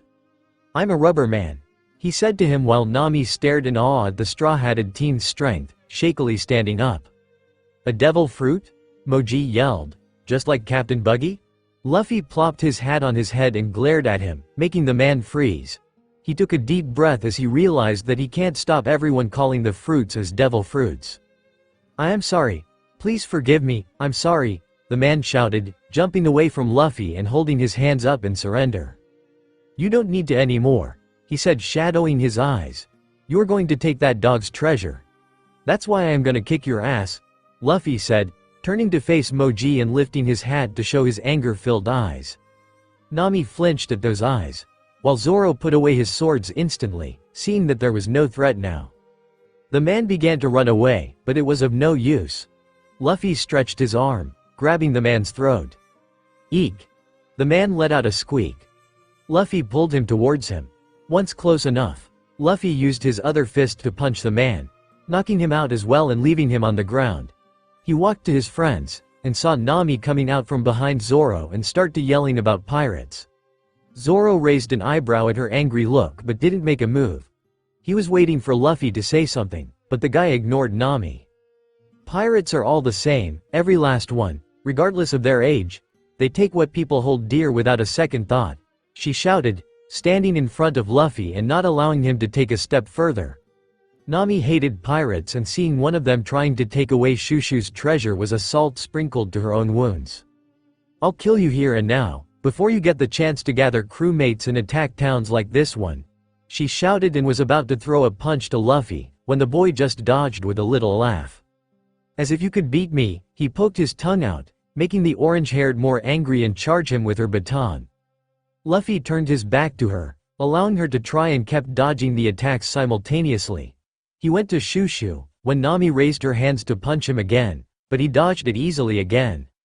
He could feel Zoro was staring with wide eyes and wanting to ask questions. Well, he can do that later. He crouched in front of Shushu and patted his head. "You did a good job," he said with his signature grin. "You kept your treasure safe." "That lion is not coming back," he told the dog, who looked at him for a second before barking once. Luffy laughed at the words. Nami had stopped altogether, her anger melting away and leaving her feeling ashamed of her. She had directed others' anger on somebody else. She realized that the teen had fought for the dog rather than himself or Zoro. Unlike every pirate, Luffy had done something out of selflessness. He hadn't kept himself first. "Yeah, good luck to you too," Luffy told him before standing back up and turning to Zoro. "Zoro," Luffy whined. "I am hungry. What are you, a kid or a pirate?" Zoro asked, comically falling to his butt at the puppy eyes Luffy used on him. Luffy huffed and pouted his cheeks out like a chipmunk, making Nami feel too ashamed now for her outburst. "I'm a pirate, not a kid." "Whatever," Zoro grumbled under his breath and stood up, dusting his pants. Nami said, interrupting the conversation. "I can treat you to food," she said as a way of apology. She saw Zoro about to speak, when she added, "Booze too as an apology." "Thank you," Luffy said with the biggest smile anyone could possibly have. She could already tell that the boy had not minded her shouting at all, by the way he was acting friendly with her. "Thanks," Zoro even grumbled, walking to a complete opposite direction, when Luffy told him they need to go other side. "The houses are moving on their own," Zoro shouted, feeling flustered. He got a happy laugh from his captain in return. "You're alive?" the mayor asked in disbelief as he came out from his hiding place. "I guess I am," Luffy answered, making the other sweat drop, and started to sweat himself. "Wait, am I alive?" "Idiot!" Zoro yelled, bonking his head. "Don't just sprout nonsense." She. Luffy laughed out freely, having enjoyed annoying Zoro and making Nami smile. "Mayor," Nami went forward. "Can we have a place to eat? I will pay you," she said. She just wanted to repay the men who had saved her twice till now. She won't fall into the debt of pirates. "Yeah, and you don't need to pay," the mayor said, pointing to his house. "Come in. The least I can do is feed you lads for getting rid of the beast tamer." "Thank you," they chorused and dug in as their food was laid in front of them. But unluckily it wasn't enough for Luffy, but he appreciated free food. "So, you have returned, Moji," Buggy said, sitting over his throne. "I'm very sorry, Captain Buggy," Moji said as he kneeled on his knees. "What? That Straw Hat kid beat you up?" Buggy yelled when his man said that he was defeated by the kid. "Weren't you supposed to be fighting Zoro?" "Yes sir," Moji replied with a trembling voice. "I underestimated him." His voice and mind was blacking out, but he had to tell his captain that the kid is a rubber man. "The truth is, he's, Moji said, feeling his body swaying. Man. The world blacked out for him. What was that? Moji was trying to tell us something. What was so important that he had to say it before passing out? I only heard him say Rumen. The buggy pirates began to chatter among themselves. "I take it you had a lovely time together then?" Buggy growled as he got up. "No, Captain Buggy." The pirates cowered. "Blow up this town, hurry," Buggy ordered ruthlessly. "What do you want from the town?" the mayor asked finally, after telling them about the town's history and how it was built. If the teens have fought the beast tamer and came out without a scratch, then they were possibly stronger than he had thought them to be. "Just want to pick our navigator," Luffy said, having already finished his food and looking at Zoro's, who was defending it. Nami was only drinking as she was not hungry, hence safe from the food fight. "Following my captain," Zoro said, stabbing Luffy's wandering hands with his fork, making the boy pout.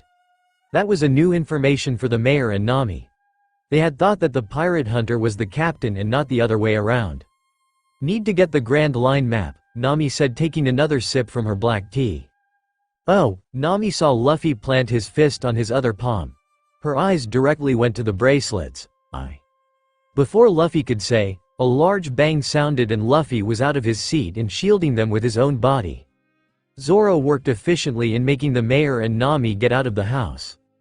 Luffy inflated his body and bounced the ball to the direction it came, and then a splash could be heard, indicating that the cannon went straight to the water.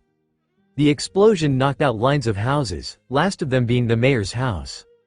Nami collapsed on her feet, seeing that the boy, who she had met right now, had given his life for them. She was staring wide-eyed and saw from her corner of her eyes Zoro gritting his teeth and holding the hilt of his blades tightly, waiting for something. The mayor was looking angry as the time passed. Is the Straw Hat Boy dead? The mayor asked, wanting to go check, but Zoro's other hand held him place. He can't be. Nami heard Zoro say in low voice, and he was saying the truth as the next moment came out of Luffy holding his hat in place, his eyes shadowed. How can he be still alive? Nami asked with disbelieving eyes, looking over the boy, who didn't look like that he has taken the hit at all. Don't scare us, idiot, Zoro yelled at the boy, who looked at the direction of the cannonball. I'm gonna kick his ass, Luffy said angrily, which Nami hadn't thought the boy was capable of. I am pathetic, the mayor said, making Luffy stop and hear him. I am the mayor of this town and it should be me who should stand up against those pirates. They won't be getting away anymore now. These ruffians have no right to just show up out of nowhere and destroy the last 40 years of our lives. The mayor shouted, holding a spear high above his head. I am the town's mayor and no one messes with my town without my permission. Calm down, mayor, Nami said, hoping he would listen. He began running ahead of them, making Nami try to catch him. Time to settle things, the mayor shouted. Wait, mayor, Nami desperately said, getting a hold on him. I refuse to let them away. Even if it's reckless, the mayor shouted with determination. This is a fight I can't run away from, isn't it right? That's right, old man, Luffy told him with a grin, making Nami glare at him. They will pay for destroying my food. You got riled over food. Nami couldn't believe it. On one side was the mayor fighting for the town, and here another reckless fool wanted to fight for the food which he had already finished it.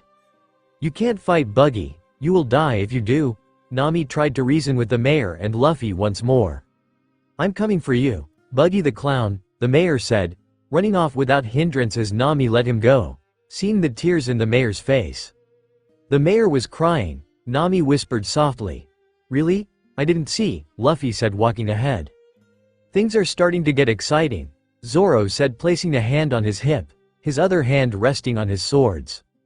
She, yup, Luffy exclaimed, his hands at the back of his head. This is no time to be laughing, Nami shouted, worry on her face gone as the mayor disappeared completely from their sight. It's alright, Luffy said with a determined grin. I like that old man. He gave us food, I won't let him die.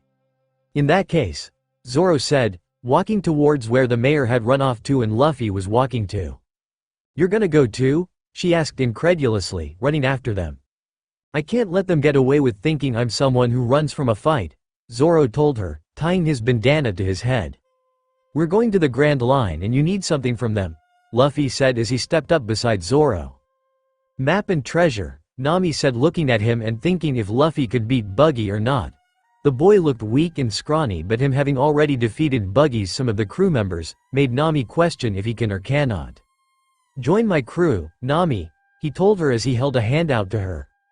I refuse to become a pirate, Nami stated, a scowl on her face, beating the extended hand of Luffy.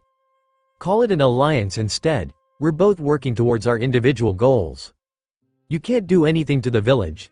Fight me, the mayor's voice came as Luffy, Zoro and Nami walked up to Buggy's base and saw the mayor being strangled by Buggy's detached hands, unable to do anything.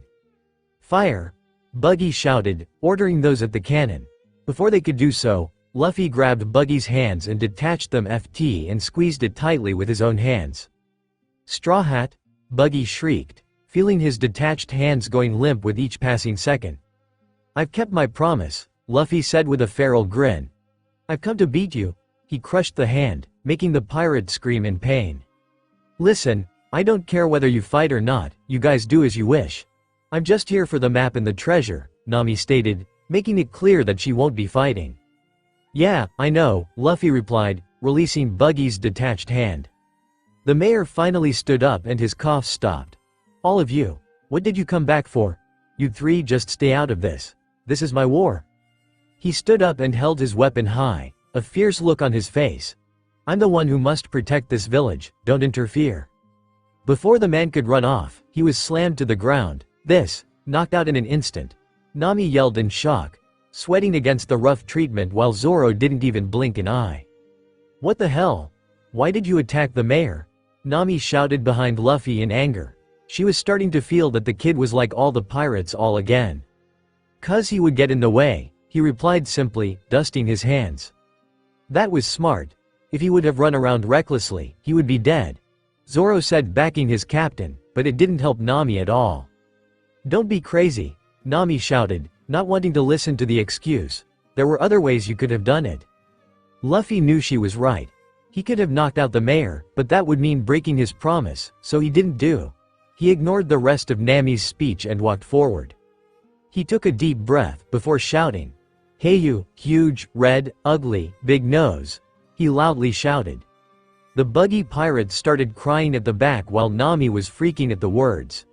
Even Zoro turned to look at him. Fire the buggy special cannonball. Fire. Buggy growled out and barked the orders to his crewmen. Die flashily. He yelled at Luffy as a pirate ran to the cannon and aimed it to the three standing below them. Are you trying to get yourself killed? Nami shrieked and began running away from the cannon. Hey, Luffy. Run, Zoro warned his captain.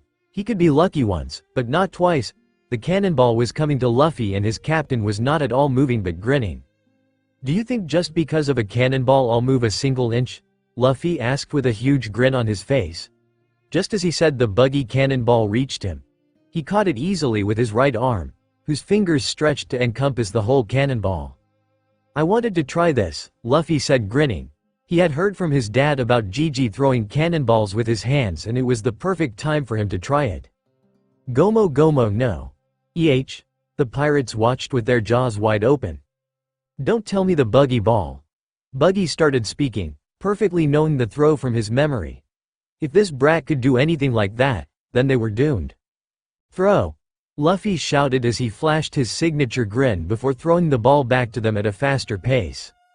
Could have said something sooner, Zoro said with his hand on his face, annoyed that he had been worried for nothing. The cannonball landed right where the buggy pirates were standing. The roof of the bar exploded and created a large dust cloud. Yay! Their number has decreased. Luffy grinned. The wind from the blast knocking his hat back. Shall we start? What the hell are you? Nami screeched in frustration from the ground, her teeth sharpening at once. The dusty cloud around the building dissipated and the fallen pirates over the broken building appeared. I knew something was wrong since the time you fought that lion, Nami shouted, taking her stand. She had seen the whole fight and was not able to ask about it, until she saw it right now with a clear mind.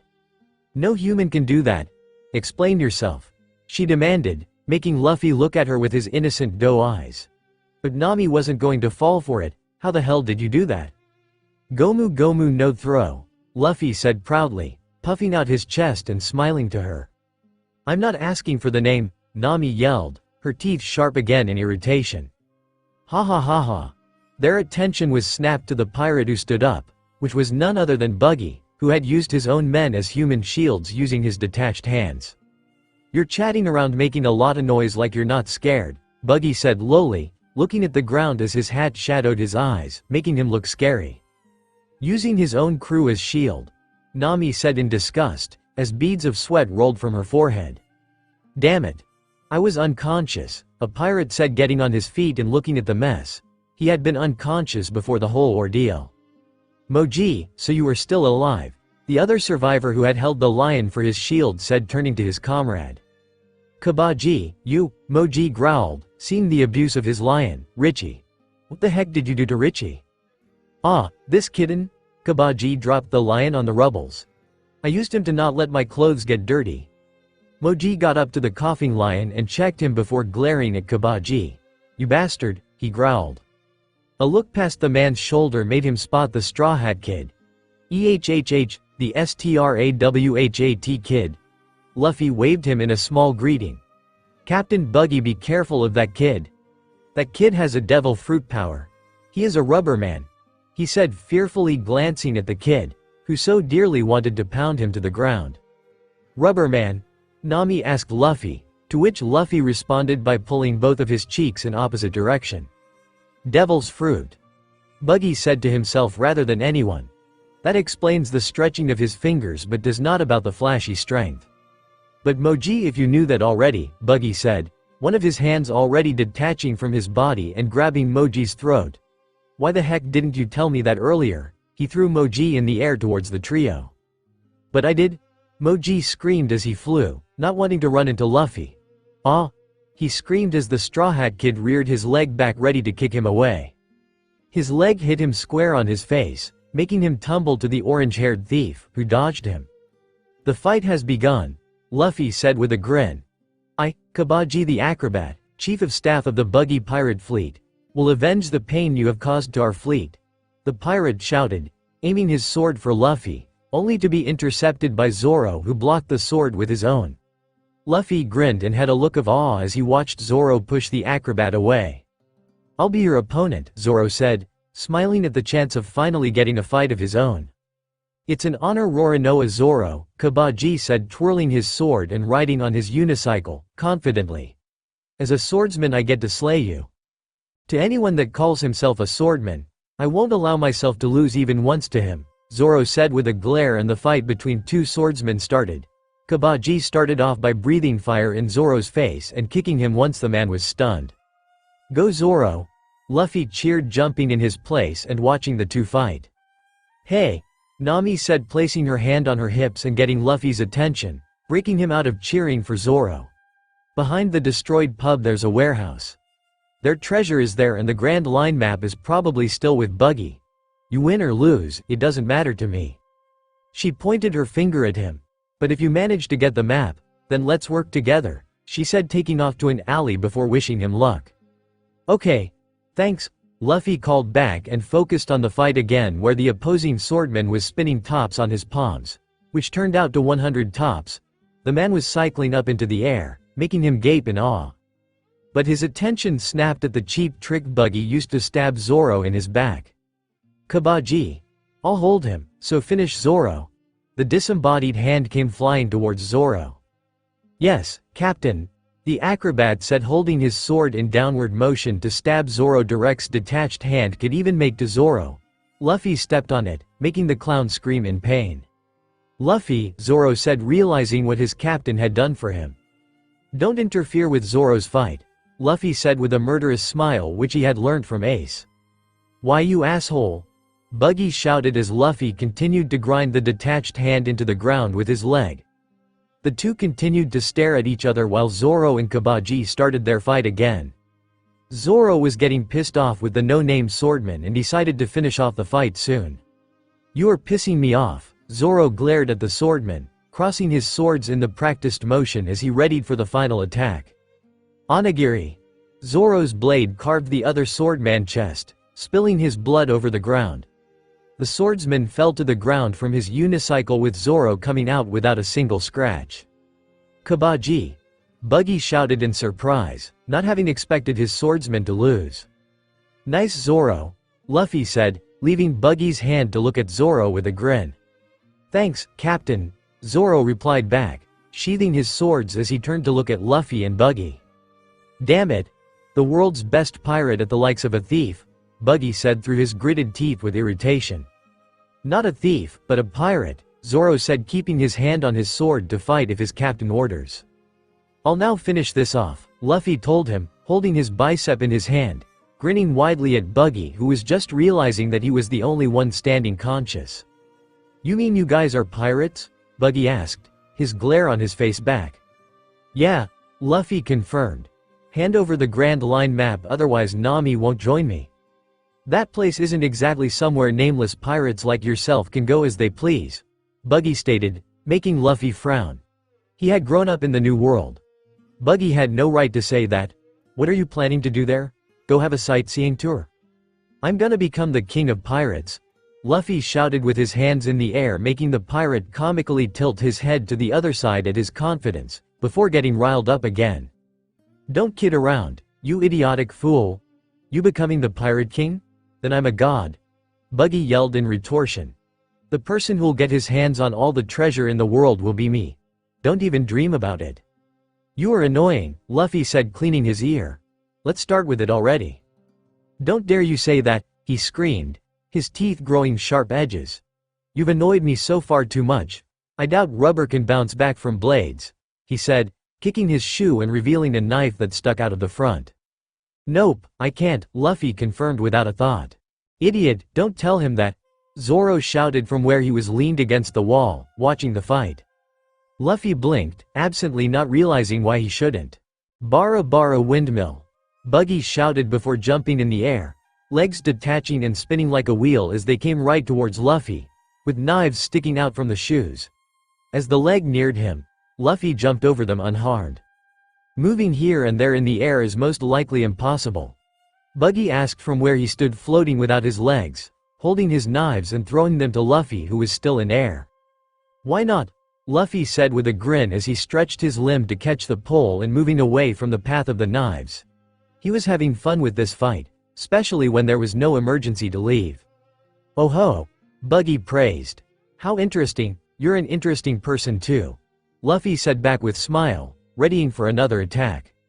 Gomu Gomu pistol, he shouted, attempting to hit Buggy in his face, but the man moved out of the way. It's an interesting ability, but it's also a weakness, Buggy said, raising his knife as he watched Luffy's arm continue to extend past his face. I'll tear you into shreds, he shouted, about to slice the arm before seeing the boy coming towards him in full speed. Gomu Gomu. Huh? Buggy finally paid his attention to the human projectile coming towards him. Bara bara emergency escape. Scythe, Luffy said as he attempted to hit Buggy, but Buggy's head detached from his neck, making his body shoot past the pirate and land behind him and crash in a house. Kuhahahahaha. Buggy laughed maniacally. You're not much of a threat. Gomu Gomu. Buggy taunted as Luffy came out from the rubble, plopping his hat back on his head. Damn, Luffy said, standing up. It's getting interesting, Luffy smiled with his infamous D grin.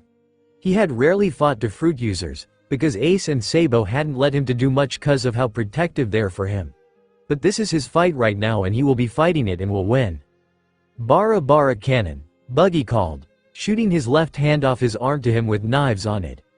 Right before it could scratch his face, Luffy caught it with his hand. Separate.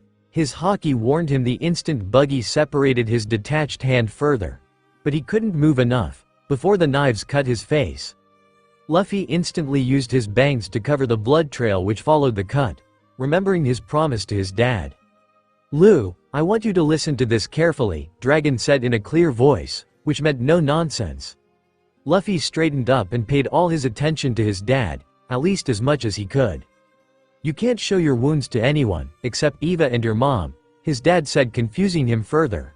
Why wasn't he allowed to show his wounds to others, especially when until the age of 10 he was allowed to have a checkup from Mr. T, the revolutionary doctor? Why, Papa? He questioned the query he was facing. Your blood is not red like everyone's, Dragon said with a sigh. He knows he should not talk to his son like this. But this was the only way to have him safe from the world government. It has a goldish trail to it and the world government may recognize it. Luffy oohed, so, it's like not using my real name until I'm stronger, right? Right, Dragon ruffled his son's hair, making him giggle. It didn't hurt much as the damage to his straw hat did. The string to it was cut off as well as the red ribbon of the straw hat. The Vivre cards of Aces, Sabos and Dads falling in the rubble with the red ribbon. You bastard, Luffy shouted, the words chilling whoever heard it, with his murderous glare set at Buggy. In the background, a loud thunder struck somewhere. Buggy flinched and faltered, feeling the haki rolling out from the kid, and ignoring the agonizing sound of thunder. He knew what it was, but he couldn't believe that a no-name wannabe pirate has it. What? So, you're so pissed that your face is scarred? Buggy taunted, acting confident. Luffy picked up the 3 white sheets and stuffed those in his pocket. His eyes shadowed by his hair as he got up and glared at the big nose. How dare you? How dare you mess up this hat? Luffy shouted as he looked at the straw hat without the ribbon in his hands. What? Buggy asked, not getting the trouble he was in now. This is my treasure, Luffy screamed, making the man step back from the ferocity of it. I will not forgive anyone who messes up this hat. Is that hat that precious to you? Buggy said in attempt to distract Luffy as his disembodied hand rose from where it had landed. Yeah, you asshole, Luffy replied, not backing off with the glare. His haki warned him the moment the knife rose in order to stab his hat. Luffy growled in rage as Buggy said, if it's that precious to you, then why don't you protect it properly? Luffy placed the hat to his chest, not allowing the knives to carve it, as he ran from the knives. But he miscalculated it. The 3 knives aimed straight for his chest, making Luffy dodge it, but in that attempt it carved his chest. But his hat was safe, and that's all what mattered for him that moment. What? Buggy asked in shock, as blood oozed from the boy's chest painting his red vest. But what shocked Buggy was that idiot was smiling that his hat was safe from further damage. The Purg unconsciousness and were watching him looked at him with shock. Zoro's eyes widened from where he was sitting, clearly seeing the light golden streaks in the red blood which was flowing like water. Zoro was stunned. It's the sunlight making it look like that, Zoro thought to himself, but the flowing blood was concerning. He saw Luffy quickly looking at his chest and wiping the blood with his hands and adjusting his vest to hide the wound. Zoro didn't understand why, but was not given any time as Luffy glared at Buggy with a ferocity which should be unknown to people like Luffy. How is that old tattered hat a treasure? Buggy asked in confusion, trying to find something which he would have not seen in the first glance. He knows that it is Shanks's hat, and like that reckless bastard used to keep important things in the rim of the hat, there must be something like that in that hat too. His mind supplied that he had noticed some papers falling from it the moment the rim was tore apart. So, you are hiding treasure maps in that? Buggy inquired, not even looking at Luffy, who was coming at full speed to him. That's the hat I swore myself to Shanks. That was when Buggy was out of his musings to look at the boy, who was just inches away from him. That's for messing with my hat, Luffy said as Buggy detached his upper body, but the boy's leg hit his balls, making him scream in pain. The male pirates looking over the fight winced at it, but didn't dare come in between the 2 fighting pirates. Luffy didn't give the clown pirate time to catch his breath. And that's from the old man. Gomu Gomu no bazooka. He sent the pirate, who pissed him off, flying. He took a breath to relax himself and to realize that Buggy has been sent flying. A smile spread in his face, unconcerned of the still flowing blood which was sticking to his vest. Victory!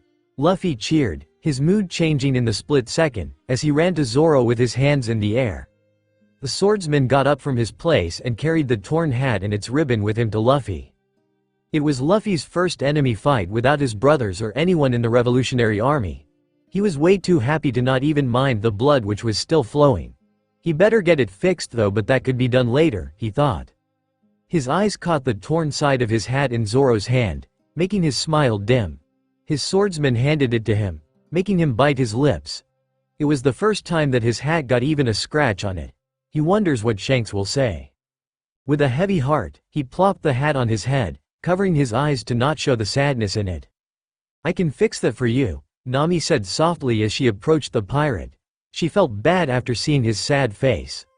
A part of her told that the kid didn't deserve to be sad, but she ignored it. Can you really? Luffy gave her a hopeful look. She looked away in embarrassment and crossed her arms. Don't get the wrong idea. I'm still not joining your crew. It's thanks for giving me time to steal the treasures. Luffy grinned wide and sunny, making Nami and Zoro literally squint their eyes at the bright sunshine. Aren't you hurt? Zoro asked, eyeing at his chest and torn shirt. The wound was hidden clumsily from the vest and the gold streaks on Luffy's blood were gone, making Zoro take a breath which he was unknowingly holding and confirming that it was sunlight which made him see the blood like that. Nope, I'm fine, Luffy said, looking at the mayor and wondering if he should wake the man up. But lots of people were coming to their way. They didn't look strong, but determination was flowing within them, making Luffy curious. You're weird, Nami said, looking at Luffy. The amount of blood which was flowing like water was incredulous and could kill the boy, if he stayed that way. And yet, the boy was running around with that wound and had won the fight with it. You guys, the newcomers said, making everyone turn towards them. except Luffy, who was already looking at them. "We are the villagers. Did the pirates stir up a fight among themselves? If you know anything, please tell us." "Oh," Nami took a breath of relief. "I thought some of the pirate crew are still here. The buggy pirates discreetly had left the moment Buggy was sent flying." "Ah, Chief," one of the villager noticed the laying man. "Goodness gracious. Please get up, damn it, what the hell happened here?" "It's definitely the work of those pirates," the villagers said, trying to get the chief up. Nami and Zoro both looked away, Zoro whistling innocently while Nami smiled as she sweated. However, a rubber brain boy, Luffy, didn't get the gist of the situation and looked straight at the men. "Sorry, I knocked him out," Luffy said, making both Nami and Zoro stiffen and look at him with eyes filled with horror. "What?" all citizens asked as they turned towards him, anger rising within them. Nami hurriedly picked up the treasure bags and looked at Luffy. "Hey, why did you tell them?" "You didn't need to tell that, idiot," Zoro shouted next. "But I did that," Luffy replied innocently. "But you had an actual reason," Nami started, only to be cut off by the angry villagers. "Why did you guys do this to our mayor?" the man from before asked angrily. "Don't give us your excuses," another shouted. "Who the hell are you? Are you with the pirates?" another shouted. "We are pirates," Luffy said without missing a beat. Nami fell on the ground comically while Zoro face-palmed at the sheer stupidness of his captain. But they felt that they couldn't blame him since he was small. But still, he was a pirate and should have at least one brain cell. "So are you," the villagers said, pointing their weapons at them. "Idiot!" Nami yelled with sharpened teeth. "But that's the truth," Luffy replied innocently, not even blinking his eyes. "How dare you, pirates!" the villagers yelled as they started to run towards them. "What now?" Zoro asked, holding one bag from Nami. Luffy turned to him, his grin wild and free. "Let's run," Luffy said, laughing wildly as he began running. Zoro smiled, liking the idea, and ran after him. Not wanting the innocent and naive kid to get lost, at least. "We won't let you get away. We will pay you back for what you did to the chief." The villagers yelled, chasing them. "Why the hell did you make the situation worse?" Nami yelled at the other boy, who was laughing carefree. "This is a good village," Luffy said with his signature grin, making Nami turn to him abruptly. "What?" Nami asked, not getting Luffy's words. The kid sometimes said words way beyond her comprehension. "They got mad just for the chief, just for one reason," Luffy said with a wide grin. "No matter what excuse we give, they will still be mad at us." Zoro nodded in agreement as Nami finally started understanding, even if it was a bit.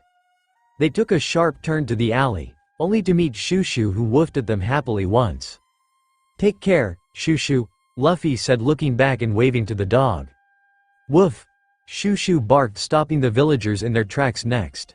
Hey, move, Shushu, those guys are bad pirates." "Woof! Woof, grr!" Shushu growled, not letting a single villager to go after the pirates. Without having to worry anymore about the crowd, the three slowed their pace, and eventually reached the docks. Luffy noticed the rising waters and bit his lips, looking back at the blood which had stopped flowing, but the wound wasn't yet closed. He could hear his mother calling for him continuously. "That was scary. We managed to escape thanks to Shushu," Nami said, wiping her sweat from her forehead. "Why did we have to deal that way?" she asked, tired of running. "Who cares?" Luffy shrugged, looking at the dock and spotting another boat. "Is that your boat?" Luffy asked, pointing to the well-looking and comparatively bigger boat docked on the port. "It's cool." "I don't think so," Nami said, sweat dropping and wondering if she should offer her help. "I stole it from some pirates," she mumbled, hands on her hips as she looked at the boat. "That's," a voice said from the boat, three buggies pirates poking their heads up. "Been waiting for ya, thief girl," another man said. "Never thought you'd run into us here, did ya?" the other pirate asked. Nami laughed at them nervously. "You know them?" Luffy asked Nami, cocking his head. "Yeah, sort of," she said, honestly. "Not sort of, we're bound." The pirate stopped speaking once he caught sight of Zoro staring at them. They jumped back in shock and screamed in fear. With that, the three pirates ran off without another word. "What was that about?" Luffy asked with a snort. "Just idiots being idiots," Zoro replied with a shrug. With that, Luffy and Zoro climbed onto their little boat while Nami climbed on hers. "Hey, that flag has Buggy's mark on it," Zoro pointed out to Nami's boat from his and Luffy's boat. "It was those pirates' boat. So, of course it does. I'll remove it later," Nami replied back. "Stop right there, you morons," the village chief yelled, making each of them turn towards the said man. The mayor was panting as he had ran all the way to the docks once he heard that the little crew had ran off. "Mr. Chief," Luffy said, waving and grinning to the said man. "I'm sorry," the mayor shouted to them, happy tears falling from his eyes. "I owe you one." "Don't sweat it," Luffy yelled back with a laugh. "Just shout out to the sea if you ever need any help." Zoro, Nami, and the mayor turned to Luffy, seeing him as if he had grown another head. But Zoro noted it in his mind. His captain was weird, but someone who doesn't look capable of lying. But until he doesn't say anything directly to him or something serious happens, he won't ask about it but will keep noting the details. "What? You left the treasure behind?" Nami shrieked, leaning over her boat. "I gave you half of it. That's 5 million belly." "Yeah, but the village required it more than we needed it," Luffy said, backing off from Nami, who was radiating killing aura. "That was my treasure," Nami cried, jumping into Luffy's and Zoro's boat. The small boat swayed dangerously due to Nami as well as the ocean, which demanded her child for inspection. Nami didn't have to threaten Luffy further as he fell into the ocean. "Idiot!" Zoro yelled in response as he dived in right after him, Nami watching them with confusion. For the first few seconds, Zoro didn't find Luffy. The thought of his captain being drowned unsettled him. The kid had a wound on his chest, which was bleeding and wasn't bandaged even. And hell, he straight off fell in the seawater. This was the worst Zoro could have ever thought. A few moments earlier, as Luffy fell in his mother's gentle arms, he grinned. The wound on his chest didn't bother him much, but he knew his mother would patch him up soon. He felt like a baby. His powers were not strong yet to heal himself, which made him pout and his mother chuckle at him. His mother's safe arms wrapped around him, caressing his wound and removing the blood trail. Warmth exploded within him, making him smile softly and cherish the memory. Maybe he can sleep in the waters when they reach an island. Even though he had spent a week with his mother, while coming to Dawn Island alone, there was always a longing to be with her. On the other side, Zoro dived in deeper and finally found Luffy, who was falling deeper into the ocean, with a soft smile etched on his face and arms stretched wide as if he was relaxing. The boy was not even trying to swim. He caught him and started swimming upward, feeling him being resisted by someone, until they popped out of the surface. "Don't scare me, stupid," Zoro yelled, throwing the rubber boy on the deck gently despite his words. The boy in question just laughed it off, showing that he wasn't even facing any difficulty in breathing. "Don't you know how to swim?" Nami asked, controlling her anger and feeling sorry. "Nope," Luffy said, holding his hat. "You should clean the wound," Nami said, retreating to her own boat to find a first aid kit box. She doubts that the reckless idiots would have won. "Done," Luffy said with his grin, halting Nami in her path and turned towards him. Even Zoro stopped to wring his shirt to get the seawater out and look at him with narrowed eyes. "Done?" they both asked together. Luffy grinned and threw his shirt over from his chest and showed his perfectly woundless and scarless chest, shocking both Zoro and Nami, whose eyes went as wide as plates. "How is that possible?" Zoro asked in shock, finding nothing where once the wound was. "I heal fast," Luffy said with a shrug. It was the only lie he could tell easily. Most probably 'cause it was true. But the fact that his mother helped him in healing was left unsaid. "Okay," Zoro said with a sigh, knowing he wouldn't be getting more than this from the rubber boy. What is that?" Nami asked, her eyes growing wide and about to change to the signs of bellies. "What?" Luffy asked, following Nami's eyes to his necklace. He held that with his hands and pouted at Nami and told, "These are my treasures." "Treasures?" Nami asked, nearly drooling on the jewels Luffy wore. In his neck was a necklace which contained a beautiful red shiny crystal and a brilliant sky blue feather. In his left wrist were bracelets made of seashells and pearls. She wondered how Luffy got his hands on it and how he was not yet robbed blind, most probably 'cause it was hidden from everyone. "Yeah," Luffy said with a grin and pointed to the crystal. "It's from my dad. He gave me when we were separated." Luffy then pointed to the feather. "It's from Birdie." Oh, Nami said softly. All of a sudden she felt shame crash to her and a stone drop in her stomach as she was reminded of Belmere. And those? She asked with a small voice, pointing to the bracelets. Those are from my brothers, Luffy supplied with a little chuckle. They are bound on my wrist with a promise. Luffy said, looking at the endless ocean. The thought of stealing those stuffs left her mind. She wasn't that heartless enough to part a teen from something his family gave him with sentimental values. Okay. Nami replied, looking at the straw hat, which was torn. If you give me your hat, I can sew it back for you. Really? Luffy asked with his signature smile, making Nami nod and hold her hand out for the hat to be placed. Luffy handed her the hat, which she started stitching all the while Luffy kept his eyes on it. She didn't mind it at all. Sewing was an easy work to her, so in minutes the hat was ready with its red ribbon for Luffy to wear. Thank you, Luffy said, getting back the hat from her. Not a big deal. Nami waved off her hands. She watched Luffy take out some torn papers from his pocket and stuff into the ribbon and wear the hat with the sunniest grin. Then the boy went to his backpack and dumped the contents in it to the boat, before rummaging the clothes section and picking out a red shirt which looked bigger for him to fit in. She wonders if she can play dress up with the boy. Nami slapped her cheeks lightly. She was getting attached to the boy. He was radiating so much warmth that she wasn't able to help with it. But one day she would need to leave, just like every crew which she had faked to join. Maybe after collecting the bellies she can meet him someday in the ocean. That brought her thoughts to the Grand Line map. How will they go to Grand Line without a map? When Buggy was sent flying, the map was too. Nami didn't realize that she had told her thoughts out too loud for Luffy to hear. Here, Luffy said, handing out a paper from his bag. Nami opened it curiously to find that was the Grand Line map. How? I mean. Buggy, Nami was interrupted when Luffy decided to speak again. My brothers told me to give it to my navigator, Luffy said, picking his nose. You had them all the time? Nami said, clutching the map in her hand, and gritting her teeth. Yep, and you didn't bother telling me? Nami said, looking at the teen. From her corner of her eyes, she saw Zoro sweat at her anger. Good. At least someone had enough brains to know what is going on, unlike the rubber boy who was grinning ear to ear. I was about to bonk. Nami bonked Luffy's head, unable to handle the teen. If Luffy already had the map, then why the damn hell did they go through so much trouble of defeating Buggy? They could have just sneaked into the warehouse and stole the treasure and ran. We need to plan things, Nami said, getting out of her cabin. It has already been a day since she was sailing with the duo. She looked at the boys. Zoro was napping and briefly opened his eyes to show he was awake, while Luffy was sitting on the bow looking at the endless ocean with his ever-present grin on his face. What do you mean? The boy asked her curiously, looking away from his mother to Nami. Are we going to Grand Line like this?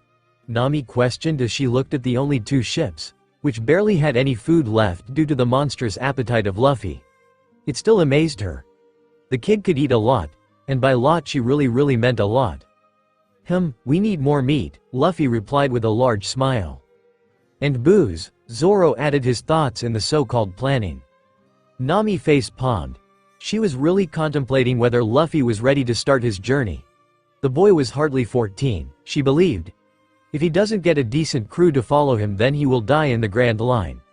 Moreover, she had never thought that the pirate hunter was a similar dumbass as his captain. How were these dumbasses even sailing? It was beyond her comprehension. I'm not talking about food supplies, Nami yelled in annoyance. Of course you weren't, Luffy laughed as the woman glared at him. We need to get a bigger ship before heading to Grand Line. I don't think these two boats can go. They can. Of course they can't, Nami yelled with sharp teeth. She was losing her patience against the rubber boy. So, what do we do then? Luffy asked. He had always left planning to his brothers or Koala or Hack or his dad, cuz he hates planning. And the smartest right now among them was Nami. There's a village due north, Nami said, holding her map out for them to see. We should look for a ship there first. And have some meat. Luffy cheered, arms in air and with an impossible grin on his face. Booze too, Zoro added with a smile. Nami sighed for the umpteenth time, wondering if she was the only sane person left, which she probably was. I am Usopp, head of a pirate fleet and ruler of this village, Usopp said, crossing his arms over his chest. My people and servants heap praises upon their captain's name, the great Captain Usopp. If you are thinking of attacking the town, think again, Usopp said confidently, but his shaking legs were saying otherwise. My 80 million followers cannot be stopped. You're lying, Nami replied with a straight face. They had reached the cluster of islands, which is called the Gecko Islands just a moment ago and were right now in Syrup Village. Usopp gasped and yelled with his hands on his head, I'm busted. See, you said, busted, Nami pointed out while sweat dropping. Oh no, I accidentally let that I was busted, Usopp said panicking. Luffy couldn't control anymore and burst out laughing at Usopp's antics. She, man, you're funny. Don't insult me, you idiot, Usopp yelled at the boy. I'm an extremely proud man that the people call me Usopp the Proud. He would have yelled at the other man too, but he looked too scary for Usopp to do so. Especially when the man was carrying 3 swords on his hips. There was no way Usopp could yell at him without assuming that it would be his death. But he needed to protect his village. He can't let these pirates go around and pillage his hometown. Don't worry, we're not going to attack the town, Luffy said with a polite grin, feeling the uneasy feelings coming from the long-nosed boy. I'm Luffy. This is Zoro and that is Nami. Like I can believe buggy pirates, Usopp mumbled, but Luffy caught onto it and tilted his neck in confusion before remembering the sails of Nami's ship. They never took it down. What? Nami asked, not getting what Usopp was mumbling. Buggy is taken care of, Luffy said with a shrug, making Usopp look at him with narrowed eyes. Luffy beat him, Zoro supplied, pointing his finger to Luffy, making Usopp rethink. Him? Usopp asked in shock, and didn't believe when he got nods from both Zoro and Nami. Okay, for now Usopp the Great will not focus on that but on other thing. So, you are not pirates, right? Nope, we are pirates, Luffy said with a bright grin as if he wasn't stating the otherwise, but we only want food from the town. And booze, Zoro added. Nami was getting a tick mark. How can the dumbasses forget that they were here for a ship? She punched both of them on their heads, making them groan while scaring Usopp. We need a ship foremost. Food? Luffy asked, using his puppy eyes on Nami, which made her falter completely. Zoro was grumbling that Nami was a witch for the bonk which he was been awarded, but got ignored by everyone. Yeah, food first, she told, not able to resist the cute, adorable eyes which used its magic on her. Yay! Food! Luffy cheered, getting up from the ground and running off with Usopp, while Nami and Zoro ran after them. Usopp was literally dragged to the town, and he was now really contemplating his life. First, he finds put that buggy pirates are coming, and then he is being told that the kid who is dragging him beat him, and now he is being dragged to a restaurant by the said kid. Crew members and a ship? Usopp asked as the pirates ate. Yeah, that's right, Luffy said, happily eating the meat from the bone. Usopp felt amazed at it. Well, we don't have any big sailing ships or anything here, but if there's a ship, then that place will have it, Usopp said, pointing out of the window to show the big mansion sitting on top of the hill. That place? Nami asked. Usopp nodded and then went on to tell them about the young lady of the mansion. Hey lady. More meat, Luffy called out in between of Usopp's story. And booze, Zoro added to the order. Are you even listening? Usopp yelled at them, before sighing and accepting that they were lost cause, and went on to tell Nami how the lady in the mansion lost her both parents to sickness and all she was left with was a massive fortune, a huge mansion and an army of servants. We should find a ship in the next stop, she said, feeling bad about asking from a sick lady. By the way, Usopp said, looking at Luffy, who is the captain, as he was told by the other two, which was still unbelievable to him. You said you were looking for crew members. Yeah, Luffy said with a sunny grin. You can make me your captain, Usopp said confidently, pointing his thumb to his chest. No thanks, the trio said together. Hey, at least consider it, Usopp yelled with his jaws dropping comically to the ground. Nope, the trio said again, waving their hands to him. Usopp couldn't understand why they were following a kid, who was even younger than him. He sighed and remembered that he needed to be somewhere and left them on their own. They had just finished their plates and were drinking tea or booze, when 3 kids arrived in the bar and shouted their arrival in the name of Usopp Pirates. Who are they? Nami asked, to no one in particular as she turned to the 3 kids. Not sure, Luffy said, vaguely remembering that he had sensed their hockey signature once but can't remember where, since he had never met them. Hey pirates! What have you done with our captain Usopp? Give the captain back, the three kids yelled, raising their swords in air. Luffy sipped off the tea, feeling good, and said, "Whew, that was delicious." He didn't even realize that he scared the children shitless. What? You mean? The captain? Nami giggled at what she was sure the kids were thinking. If it's your captain you want, Zoro gave the kids an evil smile, we just ate him. Yeah, which? Why are you looking at me? Nami screeched at the kids, then gave a glare at Zoro for laughing. She then looked at the kids who were on the verge of fainting and told them that Usopp went somewhere, saying that it was time, and how they had no idea where he went. Oh, it must have been the time to go to the mansion, said the kid who was wearing a helmet. Is that mansion with the sick girl? Nami asked. Yeah, said the boy with orange cap that was covering his eyes. What's he gonna do there? Luffy asked out of curiosity. Lie, said the three kids together. Isn't that bad? Luffy asked. For as long as he remembers, he never could lie. Not even to save his own life. His mom had told him that it was related to his past life, whose memories he still hasn't got completely and would take 2 more years approximately. But sometimes he wondered, would he really like his past life more than this?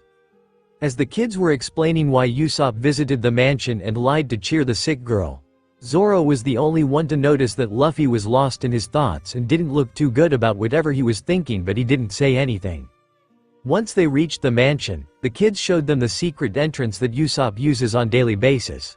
They found the long-nosed teen easily once they got through the bushes. A girl was on window laughing at something Usopp had said from the base of the tree. Captain, the three kids chorused together. Yeah, Captain, Usopp said, nodding his head confidently as he was too engrossed in the story which he was telling. But then it clicked and he looked at the other side to find his three friends, and the pirates, which were of no threat in Kaya's garden. Why are you all here? He asked, with his eyes bulging out a little.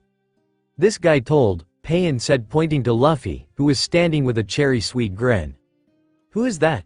Kaya asked, peeking outside of the window to look at the intruders. Oh, so, you are the miss. Luffy said, waving his hand to Kaya and giving his signature smile, which Kaya returned, feeling a warmth surging through her. Before she could reply though, Usopp spoke. These suckers here have heard the rumors and traveled the long and tiring road to reach me. No way. Luffy quickly shot down Usopp's words. We have a request to you. A request? The girl asked, confused. To me? He means, we need to ask a favor, Nami said, correcting the boy, who replied, that's what I said. We want a big huge boat. What are you doing here? A stern voice cut Luffy off from finishing his request. You're trespassing and causing problems for us. Usopp turned his head away from the butler in disgust. He never liked him, cause he would always chase him out even if Kaya never wished so. Klahadore, these people are… The girl tried to explain before being cut off by the man in black suit. I do not care, the butler, Klahadore said, interrupting the mistress of the house. If there is a reason, I will hear it afterwards. He looked at the kids before him. Please leave, all of you. Or do you have something to say? Luffy, who didn't concentrate on the feeling of cruelty rolling from the man, said, yeah, I want a boat. No, Klahadore replied without missing a beat, making Luffy make circles on the ground and Zoro hovering over him to give assurance. Klahadore then looked at Usopp, who was trying to hide his face from him. You there, Usopp? I have heard the rumors about you. You have quite a reputation in town. Oh, thank you, Usopp said confidently with a grin, even though beads of sweat rolled from his forehead. Luffy, hearing the tone of Klahadore, stopped sulking and looked at the man, feeling the bad feelings radiate from him, and hence not liking the man at all now.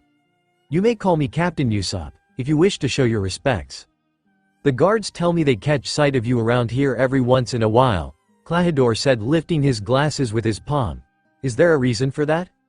Ah yes. Well, you see, I saw this legendary mole burrow under the mansion, so I went searching. Usopp's lies were cut short by Klahadore's mean laughter. I see that you certainly do like to lie. What? Usopp said, getting nervous. I have heard about your father, as well. Klahadore continued. You're a son of a filthy pirate. I wouldn't put anything past you. Do not come near the mistress anymore, Klahadore said, lifting his glasses again in his iconic style. Pirate, Luffy mumbled and wondered why the name Usopp seemed so familiar to him. Did you say filthy? Usopp asked angrily. You and the mistress live in different worlds. Klahadore continued even if no one was liking it, including Kaya. Is it money you want? How much? Not able to handle any more insults to Usopp, Kaya shouted. That's enough, Klahadore-san. Apologize to Usopp-san now. But no, Klahadore refused to apologize, getting on Usopp's nerves. Luffy didn't like the emotions which he was feeling from Klahadore. One might think that the butler just was wishing the best for the mistress, but Luffy didn't feel a bit of respect or care for the mistress within Klahadore. All he felt was negative emotions. When Klahadore crossed the limit which Usopp couldn't handle, Usopp's demeanor changed. He no longer was a teen with shaking legs or beads of sweat rolling from his forehead. He no longer was a scaredy guy. He was a brave person defending his dad. Usopp punched the man with all the strength and anger he could muster. The punch wasn't strong, but it was enough to prove his point. See that? So quick to violence, like father, like son, Klahadore spat from the ground. Be quiet. Usopp shouted at the top of his lungs. I'm proud that my dad is a pirate. I'm proud that he is a valiant warrior of the sea. Just as you say, I am a troublemaker, but I cannot pretend that I'm not proud of my pirate blood. I am a son of a pirate. Luffy's eyes widened as finally recognition set into him, despite the anger which seemed to be crawl on his skin. The one who was in front of him, defending his dad, was none other than Usopp, the son of Usopp, the best sharpshooter he had known till now. You said pirates are brave warriors of the sea, Kuro spat, lifting his eyeglasses with his palm. Kuro stood up, dusting his dirt-laden pants, and continued to speak ill about Usopp and his dad and how Usopp only wanted money from Kaya. I dare you say that again, Usopp yelled, holding Kuro's collars and ready to punch him again. There was so much anger and so much panic in the air. Luffy tried to focus on the plain emotions coming from Zoro, feeling better bit by bit. Eva always told him to focus on positive emotions whenever he faces angry or sad ones. Usopp-san, please stop, Kaya yelled when Usopp raised his fist again to punch Klahadore. Klahadore isn't a bad person, Kaya started crying. She liked Usopp and liked Klahadore too. They were both a part of her life. She would never want to choose one of them, and right now they were fighting, which she hates. He is just concerned about me. That's why he's little extreme. Get the hell out of here, Klahadore said, slapping away Usopp's hands from his collar. Savages like you are not welcome here. I'll let you off this time, but I warn you, don't come here again. Fine, Usopp said, walking away. I'll leave even without you telling me to. I'll never come back here again. You bastard, Captain is not that kind of person. Yeah, stupid. Baka.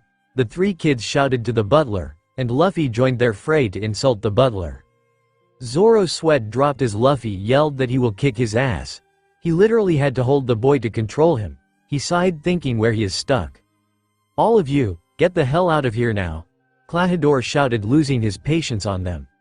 Luffy blew raspberries at the man before stomping off to the direction Usopp went. Zoro followed his idiot captain, not wanting him to get lost or get in trouble. As much as he has seen him, he always gets into trouble without him. Nami followed them, not sure about where to go. And the little kids went off to their homes before entering the forest which led to the cliff. After a few minutes of walk, they reached the shore. Your dad is Usopp, right? Luffy said, sitting beside Usopp, dangling his legs from the cliff. Nami sat beside him, keeping an eye on him, in case the teen falls. Zoro leaned next to a tree, seeing the ocean and listening on the conversation. How do you know that? Usopp asked in shock.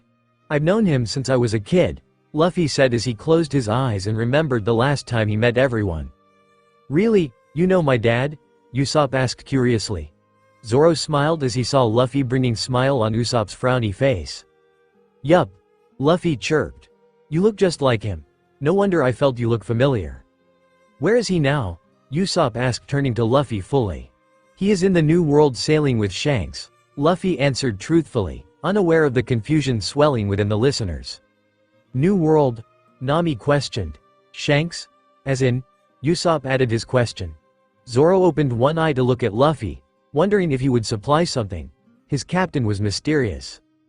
The second part of Grand Line is New World, Luffy answered to Nami, making her question how he knows that, but he ignored that and answered Usopp's question. Akagami Shanks, the Yonko. He's with Akagami Shanks and you've met him? Usopp asked with wide eyes and Nami looked as shocked as Usopp. Even Zoro was speechless. How do you know him? When did you meet him? Usopp asked, but instead of answering him this time, Luffy felt someone down below the cliff. He shushed everyone who wanted to shower him with questions and leaned forward, and he was right. It was that butler down there with someone else. Together the little group watched the butler interact with a weird man with weird Sungear plan of attacking the village and killing Kaya to take over her inheritance. Luffy was about to shout on the guy, but Nami luckily stopped him from shouting out, having her hands on the idiot's mouth. Luffy wondered how easily he forgot the skills of being quiet in a mission which Sabo, Ace, Koala and Hack had drilled within him. After the two pirates, Kuro and Django, parted their ways, the group sat there taking in the information. We had to do something. We can't let them kill Kaya and attack the village, Usopp screamed as he walked in circles before sitting down with his hands on his face. I love this village. I can't let them die. We'll make sure nothing happens to them, Luffy said, sitting up from his position. That's Kuro of 100 Plans, captain of the Black Cat Pirates, Usopp told the others. They have all heard how Kuro had escaped his death and how he was here. Luffy placed a hand on his shoulder and gave him a reassuring smile. Don't worry, I will beat him for you. That's right, we have got this, Zoro said with a grin, hands on his sword. I'll leave the fighting to you guys. I'm going after treasures, Nami said with a grin. But we don't know from where they will be coming from, Usopp told, getting up and pacing around. A part of his mind was telling him to rush back to the village and tell the villagers and Kaya, and a hand on his shoulder stopped his thoughts from going hayway. He turned to look at Luffy, who had a serious expression on his face. Don't worry. We will figure it out. But I feel they will be coming from that side, Luffy said, pointing out to the other shore from where he was feeling lots of people. The winds confirmed him by telling him about the pirate ship which was docked nearby that shore. That's where our treasures are, Nami screeched and began running to the place where their boats were. The others followed her. How do you know that? Zoro asked curiously. His captain knew things which were impossible to know. The more Zoro was getting to know Luffy, the more Luffy was getting mysterious and making him confused. Felt it? Luffy said with a shrug. Felt it? Usopp and Zoro asked together at Luffy, who simply nodded, ending the conversation as he ran gleefully to the other side. They sighed, hoping that Luffy wouldn't be wrong with his feelings. They reached the top of the slope where Luffy said the pirates would come and found Nami hiding the sack of treasures. Luffy went onto their boat and carried his backpack. He didn't want the mean pirates to get hold of his precious things. So, we will protect this slope, Usopp said as they sat in circles to discuss their plan. Luffy replied, looking out at the ocean and seeing the waves rising a little.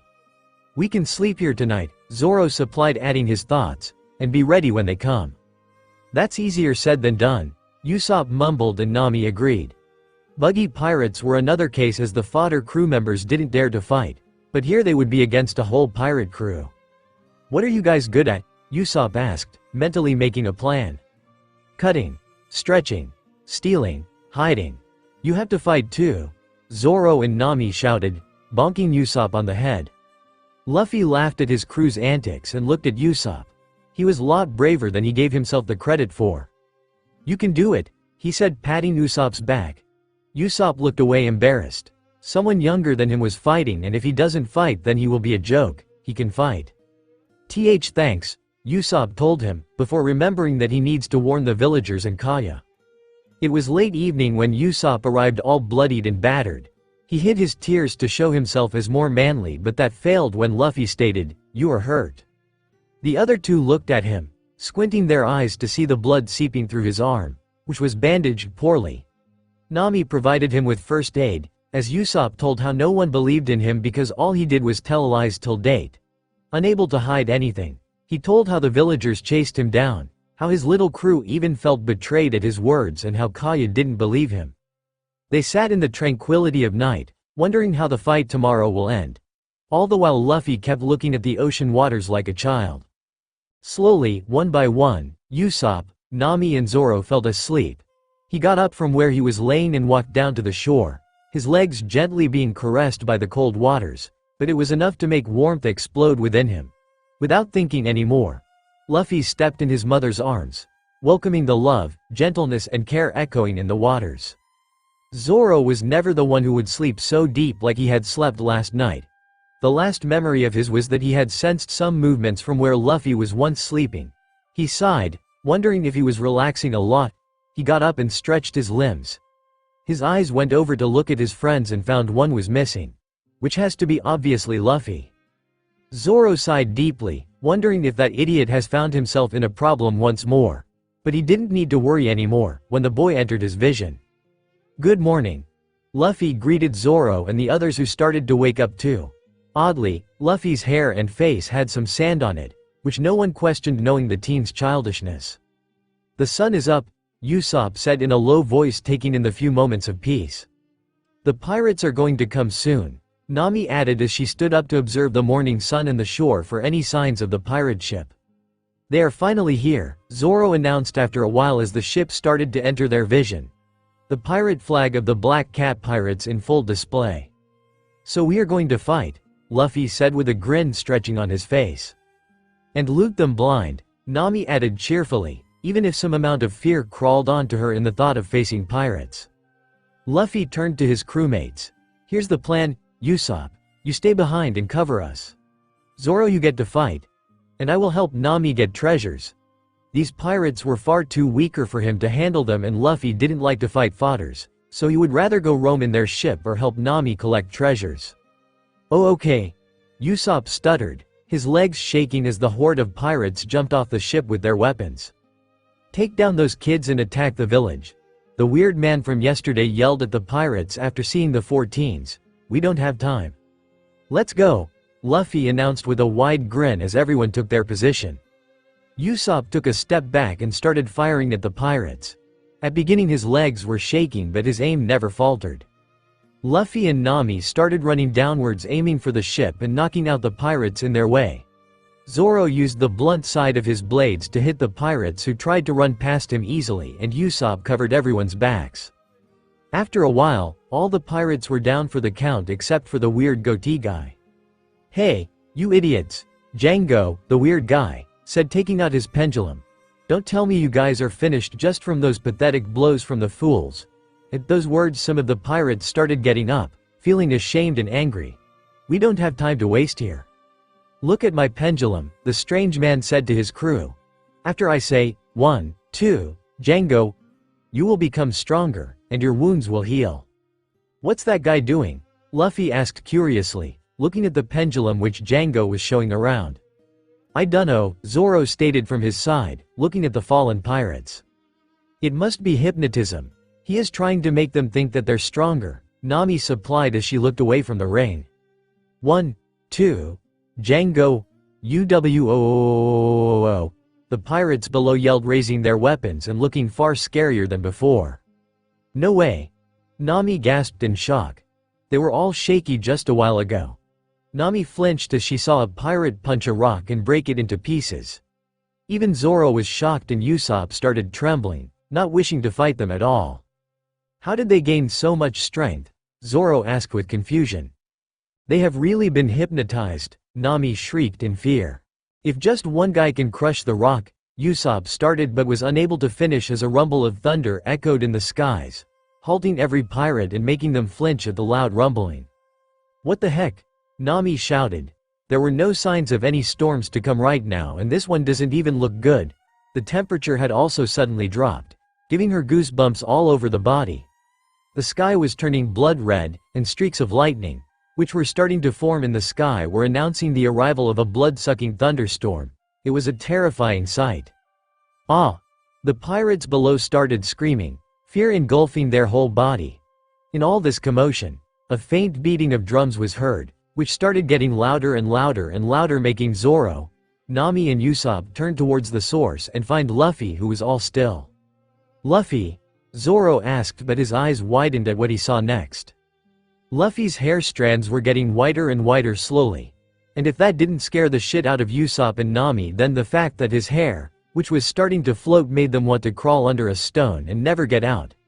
The feeling that they were standing before a predator who could skin them alive scared every one of them. Luffy was standing still. No one could see him moving a single muscle even. He seemed to be glowing too. It was so bizarre, and then all of a sudden he started laughing. She. Luffy's no Nika's laughter rang amid the thundering clouds, which made everyone cover their ears, trying their best to block and protect their eardrums from exploding. His laughter was as loud as the thunder itself. Luffy's bangs lifted to show the reddish eyes that would haunt some of them for all their lives, but to some it almost looked mesmerizing and ethereal. Zoro didn't even know what he was seeing. He didn't know if the person who was standing in place of Luffy was even him. Luffy was acting nothing like himself. He was laughing weirdly, with one hand on his stomach and the other covering his eyes, but still leaving a gap for the reddish eyes to peek through. Nika removed his palms from his eyes with a snap, making the onlookers feel that his hand didn't have any bones at all. It was a sight they thought they would never get used to. She. Nika laughed wild and free, as he looked at the weaklings which were begging him to toy with them. Let's have fun, Nika's voice boomed, with the black and red lightning sparking from his body. The clouds roared as if responding to his call, and the ground freaking bounced under him, in the process flinging him to the pathetic excuse of pirates. The thunder played on his drum beats, echoing throughout the shore, throughout the island, throughout the East Blue, throughout. Suddenly a huge wave crashed onto him, silencing the entire place where the life-taking, howling thunder once rolled. The sky started to clear away once more. The wave took Luffy with it to the shore, drowning him, and silencing him. Unfortunately or fortunately, all the Black Cat pirates were knocked out. Nami's legs gave up as she fell to the ground, followed by Usopp, who was even scared to breathe. Usopp never in his wildest lies would be able to come up with anything more unbelievable than what he just saw.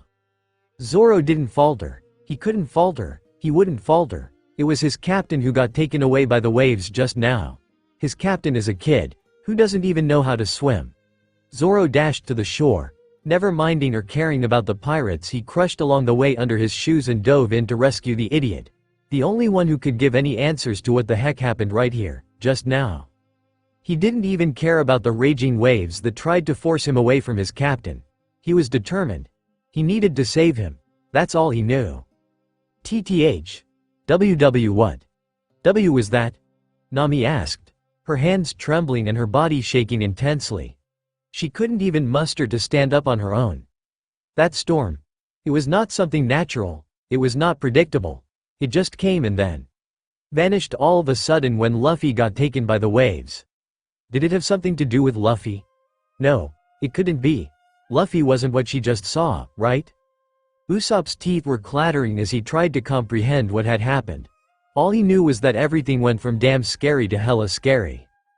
Kuro, the man of 1,000 plans, who had just arrived the moment Django had used his hypnosis on the crew, had witnessed it all. The only thing that was keeping him standing was the tree which he was desperately clinging to. The fear that had echoed in his heart at the sight of the storm and the teen's changed demeanor was something that he was sure to get as a nightmare for the rest of his life. He may not have gone to the Grand Line, but he had sailed the East Blue several times to know that storm was not a storm that should ever occur in any of the Blues, or heck, even in the Grand Line. A part of his brain wanted him to run, to give away all the plans he had made for the last 3 years, to run from the kid who had turned hysterical. He couldn't fight him. He was nowhere near the kid's level who hid the vast power behind his small structure and childish self. Even if the kid, who was fetched by the swordsman from the grasp of water, would stay unconscious, there would be no way to get Kaya to right her will, as Django was unconscious with the other pirates and he wasn't sure if they would be waking up anytime soon. A shiver ran down his spine as the swordsman trekked to the cliff where his other friends were with the mysterious boy in his hands. The swordsman had a worried look on his face, screaming that something was wrong. A silent question broke through his mouth, breaking the silence which had dared to engulf him. Who is he? A little while later, when his mind was finally able to comprehend everything, he blamed the whole incident on the kid having a devil fruit because no other human being could do the things he had done. Was he even human? Everyone standing there questioned in their mind, when they were able to think of anything, why the weather went wild when Luffy got hypnotized. The situation didn't look good at all. Kuro standing there was getting his edge and his blades ready to attack the teens who had dared to destroy his plans. Zoro, who was trying to wake Luffy up, and Nami and Usopp were crying out of sheer fear. This was the time Kaya took to come out, trembling, terrified of the storm that she had witnessed just moments ago, but she needed to come. Klahadore, stop. She shouted as much as she could, breaking Nami and Usopp from crying. The 3 kids who had led her here had wanted to hide as soon as the thunder had started, but they were Usopp pirates. They wouldn't be afraid of some petty storm. Usopp didn't need to think anymore. He didn't need to be terrified anymore. He ran to protect Kaya and his little crew, even if they didn't believe him yesterday. Kaya, why are you here? Nami got up on her own legs as the thoughts of treasures managed to fight the fear that was echoing in her body. She took one glance at Luffy, who looked adorable, not scary like he had been just a few moments ago, and ran to the ship after informing Zoro, who nodded and stood up after making Luffy lay nearby on the ground. Before the fighting could restart, which was only defeating Kuro, Kaya tried to stop it, even saying that she was ready to give her inheritance to him if he'd stop and leave. Mary, her other butler, had explained everything to her after she found him bleeding in the house. Kuro didn't want that and went on to explain his reason for wanting to kill her. Kaya surprised everyone by taking out a pistol and pointing it at Kuro. She still tried once more to make Kuro realize that what he was doing was wrong. She tried to make him remember the days they had spent together, but all Kuro said he hated those moments. He detested them. Kaya was heartbroken after she heard that Kuro never enjoyed her company and that she was just a burden to him. Usopp couldn't take it anymore as Kuro continued to make Kaya cry and moved forward to punch him, only for Kuro to dodge him. Still haven't thanked you for the punch you gave earlier, Kuro said with a smirk and ran to attack Usopp, but was met with Zoro, with his 3 swords out. If you really want someone on your level, fight me, Zoro told through the swords in his teeth.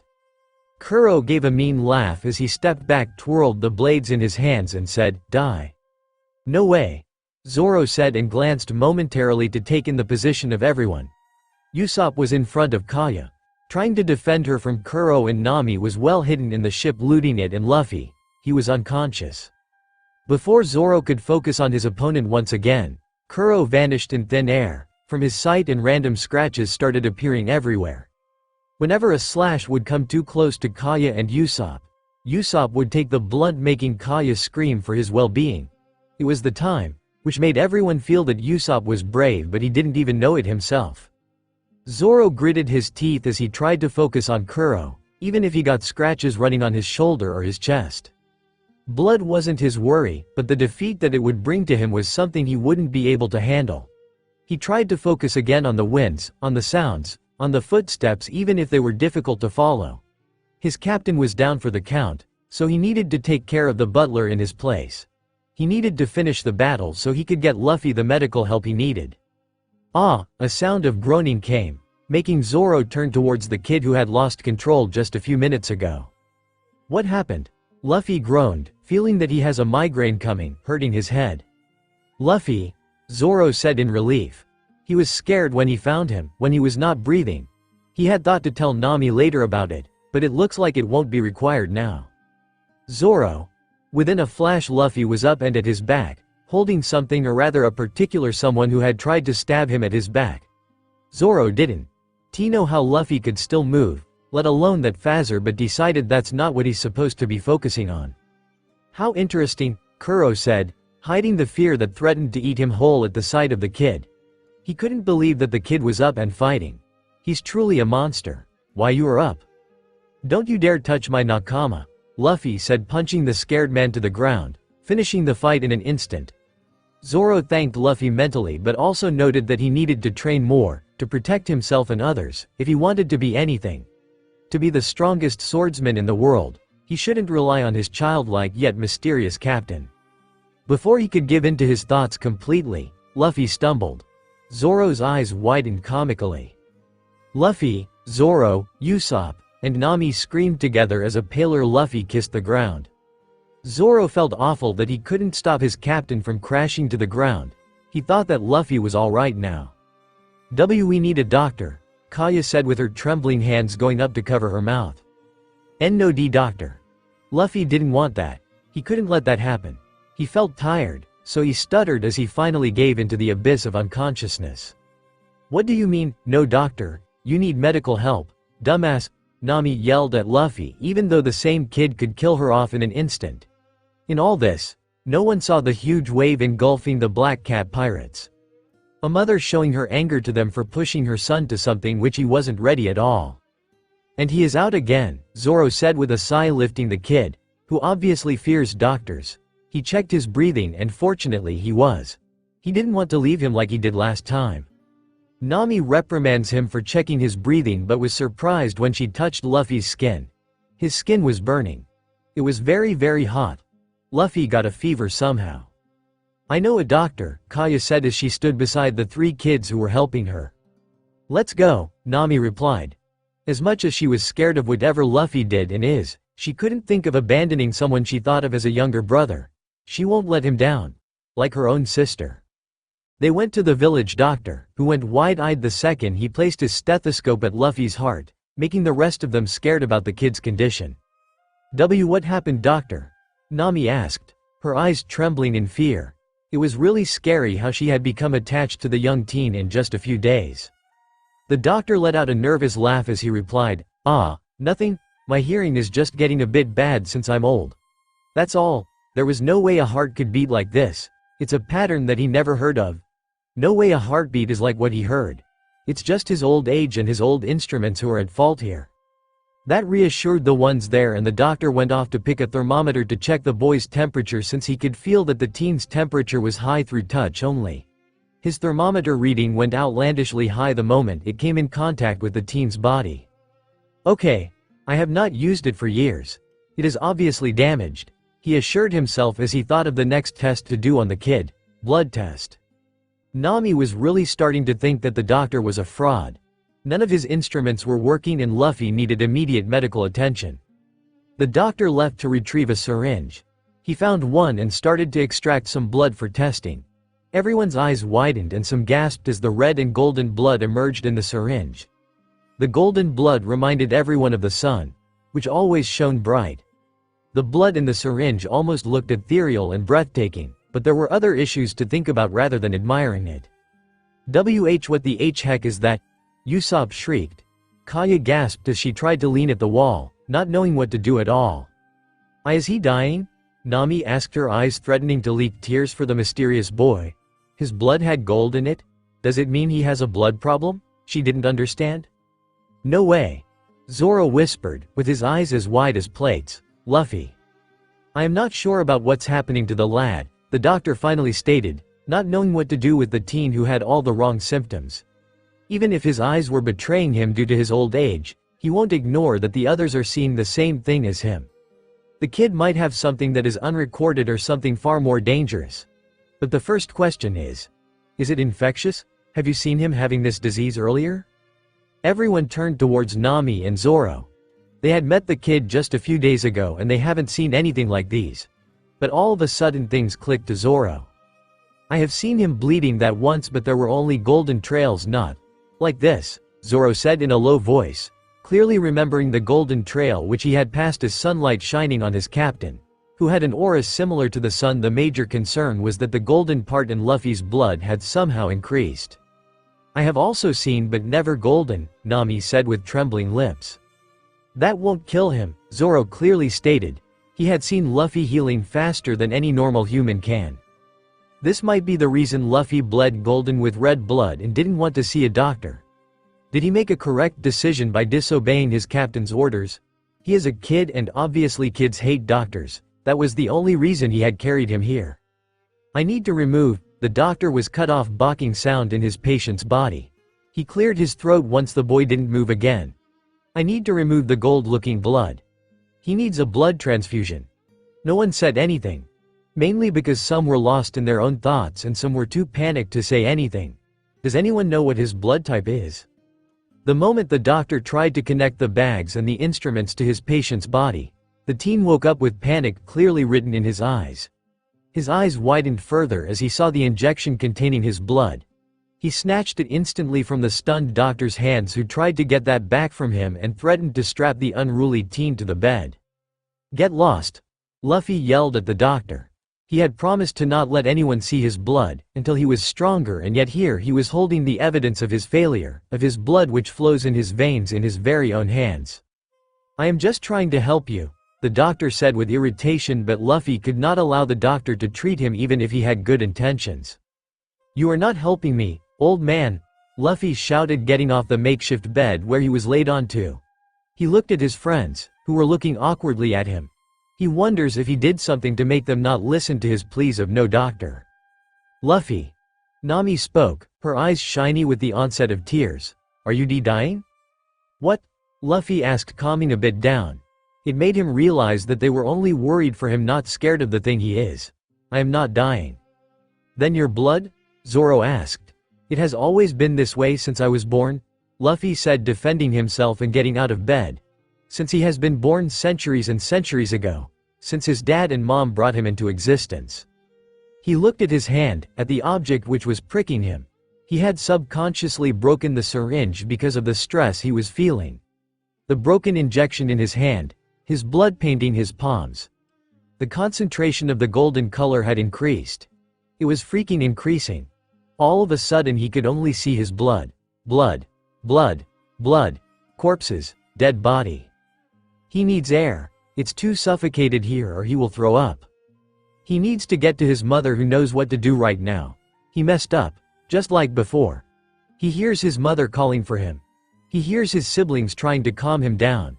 He hears everything freaking speaking at the same time. The wind. The sun, the forest. The trees. The animals nearby. His mom. His sibling. His crew. His friends. The doctor. Literally everything. He is gonna throw up. He needs to get out. He needs air. Ocean. Mom. Mom. Mom. He left the room and dashed to the shore, taking in the air and trying to calm himself. Trying to feel in control over himself. Trying to control over the voices. Trying to exclude the voices. He shakily sat down on the shore, his arms wrapping around his legs, which got wet due to his mother. He couldn't afford to give more to anyone than they have already got today. He can't. He has a promise to keep. He keeps promises. Breathe, Nika. His mother's soft yet commanding voice rang in the air.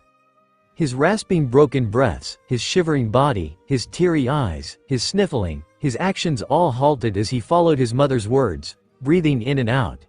In and out. In and out. Ignoring the panicking words of his friends, who followed him down out of concern. He was not there, not lonely, not forced to be away from his friends, not seeing the dead and rotting corpses of the one who relied on him for their living. He was not before. It was the first time he had disobeyed his father's orders of not abandoning his duties. It was the first time he stepped on the mysterious planet where his mother, his siblings and many other mysterious creatures resided. It was the first time he was feeling so free and roaming around aimlessly. Humans are creatures who are smart and call themselves. Animals were the creatures who ventured on the planet alongside them. Birds were the creatures who could fly. Everything around him was so fascinating and colorful to him. He kept moving from one place to another in search of new things. In search of exciting adventures and the lands which his siblings promised him to show. He even made friends. The animals loved him whenever he would try to play with them. Some humans looked at him with awe while he looked at them with the same fascination, if not more. He even made friends with several of them. Some were the biggest he had ever seen, while some looked so tiny and adorable. Some even had elongated arms and some long legs. Some even had flames flickering on their back. They all looked so unique and so cool that he could never resist himself to make friends with them and elongate his stay. Time passed and soon months passed of his stay on the planet, and he acknowledged that despite being the most exciting place he had ever been to, some creatures were dominated by others, which he couldn't bear to watch, and hence punched them square on their faces and thus freeing the oppressed. But sadly everything has an end, and it came when he got to some other place. It was all dark, with no signs of life anywhere. He was walking aimlessly until he stepped on something or someone. It was a dead body. Of a child. It made him angry, unsure of who committed such an act. The next second his dad appeared before his eyes, making him take a step back.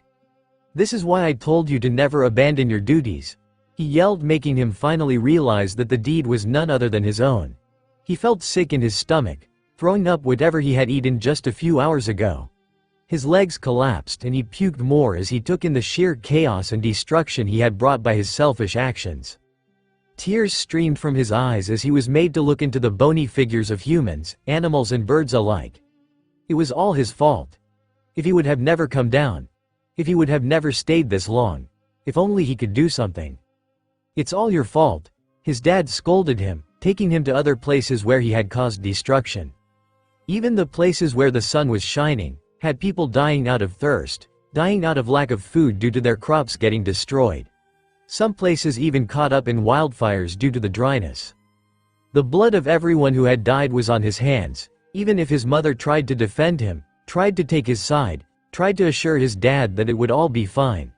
That everything will be okay. Things will change. But he couldn't feel the strength within himself to forgive himself. After a lot of arguing, in which he sat through listening, and crying, like the youngest brother he was in the family in the arms of his siblings. Crying like a child for something he destroyed. But this time he had destroyed life. He had killed many. He hadn't destroyed a part of the sun as he had done many centuries ago and created the moon accidentally. He had killed. Their blood was on his pale hands. On the hands, he used to lift to free creatures from their oppressors. He killed them all. Nika, his racing heartbeat got into the rhythm he loved. He took a stuttering breath as he took in everything. His mother's calm and relaxing sprinkles on his face, and his worried friends, who were trying to get him to respond. He took in everything, finally calming himself. He could feel Zoro's concerns, Nami's curious and worried eyes on him and Usopp's clear discomfort and the feeling of uncertainty and fear lingering in the atmosphere. When Luffy ran away from the doctor, Zoro was the first to run after the teen, his captain. Nami, the second cause she was worried and scared if Luffy was lying about his illness. Usopp couldn't decide if he should follow them or not. On one hand the kid had scared him shitless and the other, he had saved the village with whatever he had done. One look on Kaya said that she wanted to go but she wouldn't be able to. Making up his mind, Usopp also ran commanding the three kids to look after Kaya and then running off to Luffy, who was crouching near the shaking badly. The sounds of harsh breathing were coming from the teen as Zoro and Nami stood a bit away from him to give him some space. Is he okay? He asked in a scared voice, but was shut off by Zoro's glare which clearly meant that he could see it for himself clearly. Nami was biting her lips, unsure of what to do. She wanted to help the boy, even if she was scared of him. Her mental debate ended when she heard a heartbreaking sob from the boy. She gathered up her courage and took a step forward, flinching when she heard a sniffle and saw the tears that were streaming down the adorable face. Luffy? Nami said in a low voice. She wasn't a doctor but she could clearly tell that the kid was having a panic attack. Was it the reason he hated going to doctors? Did they really shouldn't have taken him there? No response came, but Luffy's breathing was getting rapid, getting unsteady, and getting abnormal. For a moment she feared that he would choke on his own breath and tears. Luffy, Nami repeated, crouching next to the boy, you need to breathe slowly. Nothing. No improvement. No change. It felt as if Luffy wasn't able to even listen to her. She really wished to help him, but if she touched him right now, then there were chances it would make things worsen further. Hey Luffy, Usopp joined her, taking a seat near him, even if he was a good distance away from the boy, who could kill him anytime. There are no doctors now. You will be okay. Usopp stuttered out. He was only there because a part of him felt that he needed to be here. Needed to be with the boy without whom Kuro wouldn't have been defeated. Without whom his village would have been slaughtered and Kaya would have been killed. No response. Only a low sniffle. But there was a bit of improvement. Luffy was beginning to breathe slowly, breath normally. Zoro sat down on the sand just beside Luffy, giving him silent support. There were no movements for some time. No sniffles. Luffy wouldn't even look up from the shell he made himself trapped in. Until his mother's voice broke him out of his thoughts. He was not in the past. Not in a memory that he wasn't supposed to go through right now. He was in the present. No one had died due to him.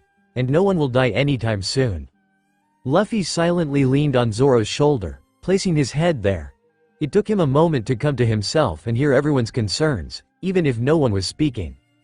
Are you okay, now? Zoro seemed to silently ask him while Usopp stuttered the same thing and Nami looked relieved. Thanks, Luffy said in a low voice, feeling his throat dry and hoarse. What happened? Usopp asked, and Luffy could feel fear coming from the very statement. Nightmare, Luffy whispered. It would have gone almost unheard if they were a bit away from the teen. Want to share? Nami asked, placing a hand on his shoulder. Luffy shook his head, not wanting to even remember the past right now.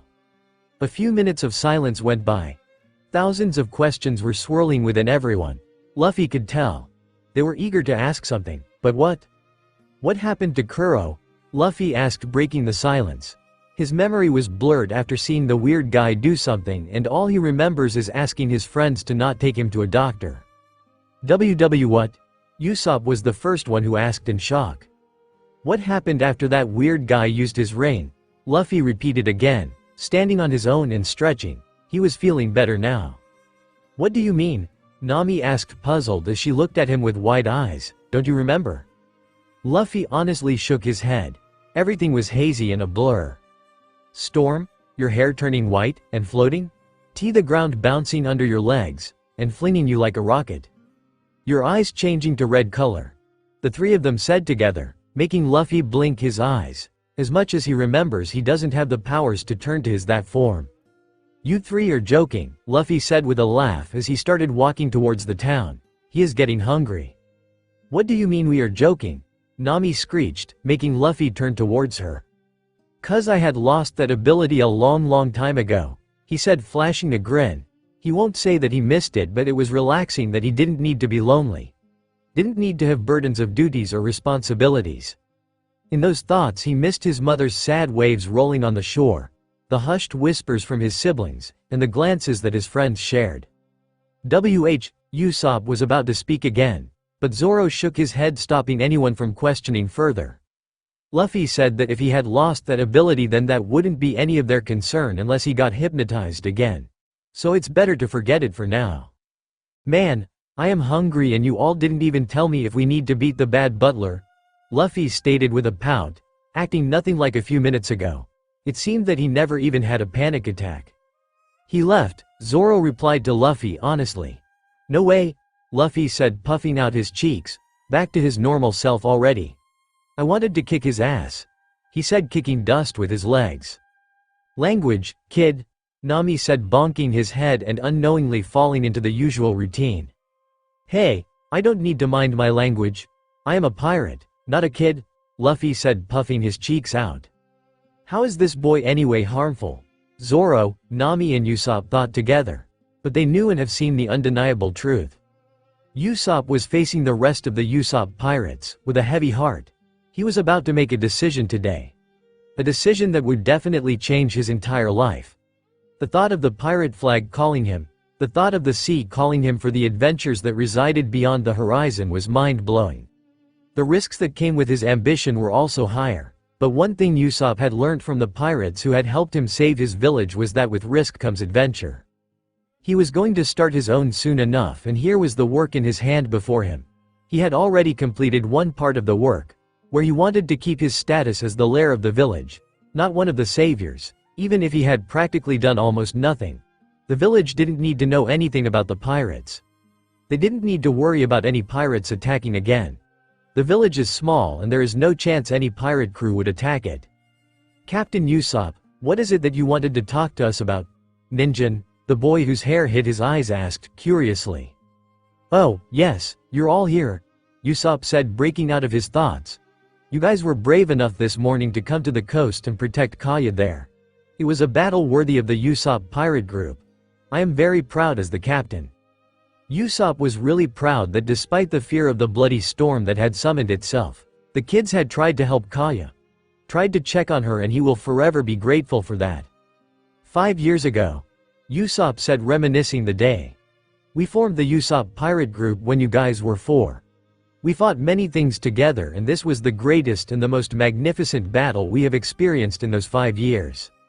With his hands crossed over his chest and his eyes looking straight at the clouds, he said, and now, I have decided to go to the sea by myself. I'm going to become a real pirate. The 3 kids gaped at Usopp, not believing the words that he spoke. What? Captain? No way. After seeing them, I decided to leave this village. There is only one reason, because the pirate flag is calling me, he declared with determination-filled eyes to his little ragtag group of his. Captain, that's also a lie, right? Paimon, the helmet boy asked in shock. That's so sudden. Besides, don't you love this village, Captain? Tamanegi, the orange-haired boy, asked. What's going to happen to the Usopp pirate group? Ninjin voiced his thoughts next. Thanks for everything, guys, Usopp said, not wanting to answer the boys. He was not lying this time, even if he was feeling scared and Ted. He loves the village but the sea more. I don't plan on telling the folks in the village. Say bye to them for me, Usopp said, turning his back to the three kids and looking at the horizon and feeling the call. No, I don't want to say that. Don't go, Captain. The kids pleaded, not wanting him to go yet. They knew Usopp and his habits. They were worried for his safety, but Usopp didn't know. Usopp, with a soft smile, made them reminded of the days they spent together, chasing small things and making them seem as if they were great adventures. His eyes started burning as he continued speaking, even though the three kids asked him to stop. Usopp turned towards them finally and asked, "What are your life ambitions?" "To own a bar," Ninjin replied. "To become a master carpenter," Paimon declared next. "To become a writer," Tamanegi said the last. "While not losing sight of our ambitions, swear that you will go on the road you have chosen." Tears began to freely flow through each and everyone's eyes as they realized the inevitable was coming. Starting today, the Usopp pirate group is disbanded. Luffy didn't like the scary feelings that Usopp was emitting whenever he was near him. He wanted to hear a story and he had decided that Usopp would be the one who would tell him right now. "Nay, Usopp, he chirped excitedly, bouncing on his legs as he approached Usopp, who was on his way somewhere. Luffy," Usopp stuttered out, acting confident, even if his shaking legs and the scary feelings deep inside him told Luffy otherwise. Luffy pouted. Usopp is his friend and no way in hell he should feel scared. "Can you tell me a story?" he asked with his bright grin and puppy eyes. It worked on everyone, and right now he needed Usopp to chase away the scary feelings and be his friend. "What?"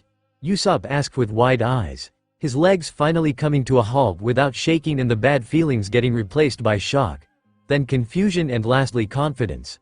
He pointed to himself and with a proud smirk said, "Of course. You have come to hear the great adventures of the mighty Usopp. I will definitely entertain you with my tales, one time." And Usopp launched himself into the story, narrating things animatedly, making Luffy gaze at Usopp with starry eyes and awe at his every word. He knew the man was telling lies, but he loved those. He loved the way he told the story. He wouldn't compare it to his mom, from whom he had been hearing stories of literally anything and everything since his birth, 'cause she was different.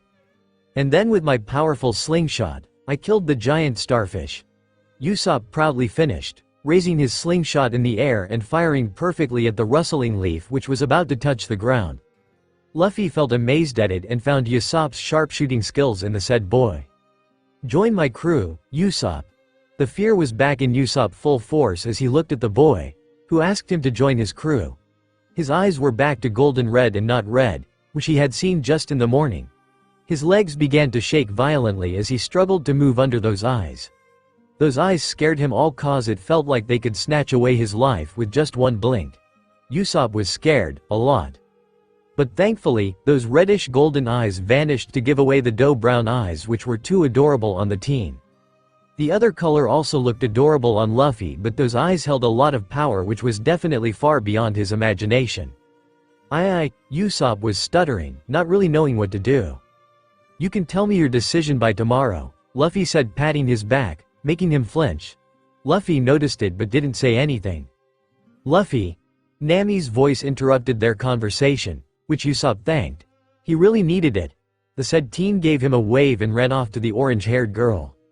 Usopp was scared, and that was what he knew.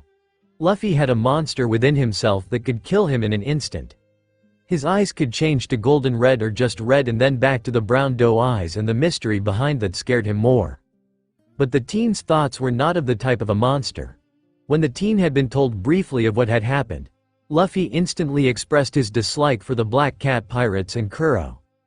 Especially the part where Kuro had talked about killing his useless subordinates who were already lying unconscious. He had said, "I hate them." He was wrong. That's not how Nakamas should act. The teen had shown no hostility towards any of his friends. Even when he had done whatever and brought down the cat pirates, they were left unscathed. unharmed, conscious. It was a difficult choice to make and Usopp knew it. But he also had time in his hands and choices. He can either set off on his own or join Luffy.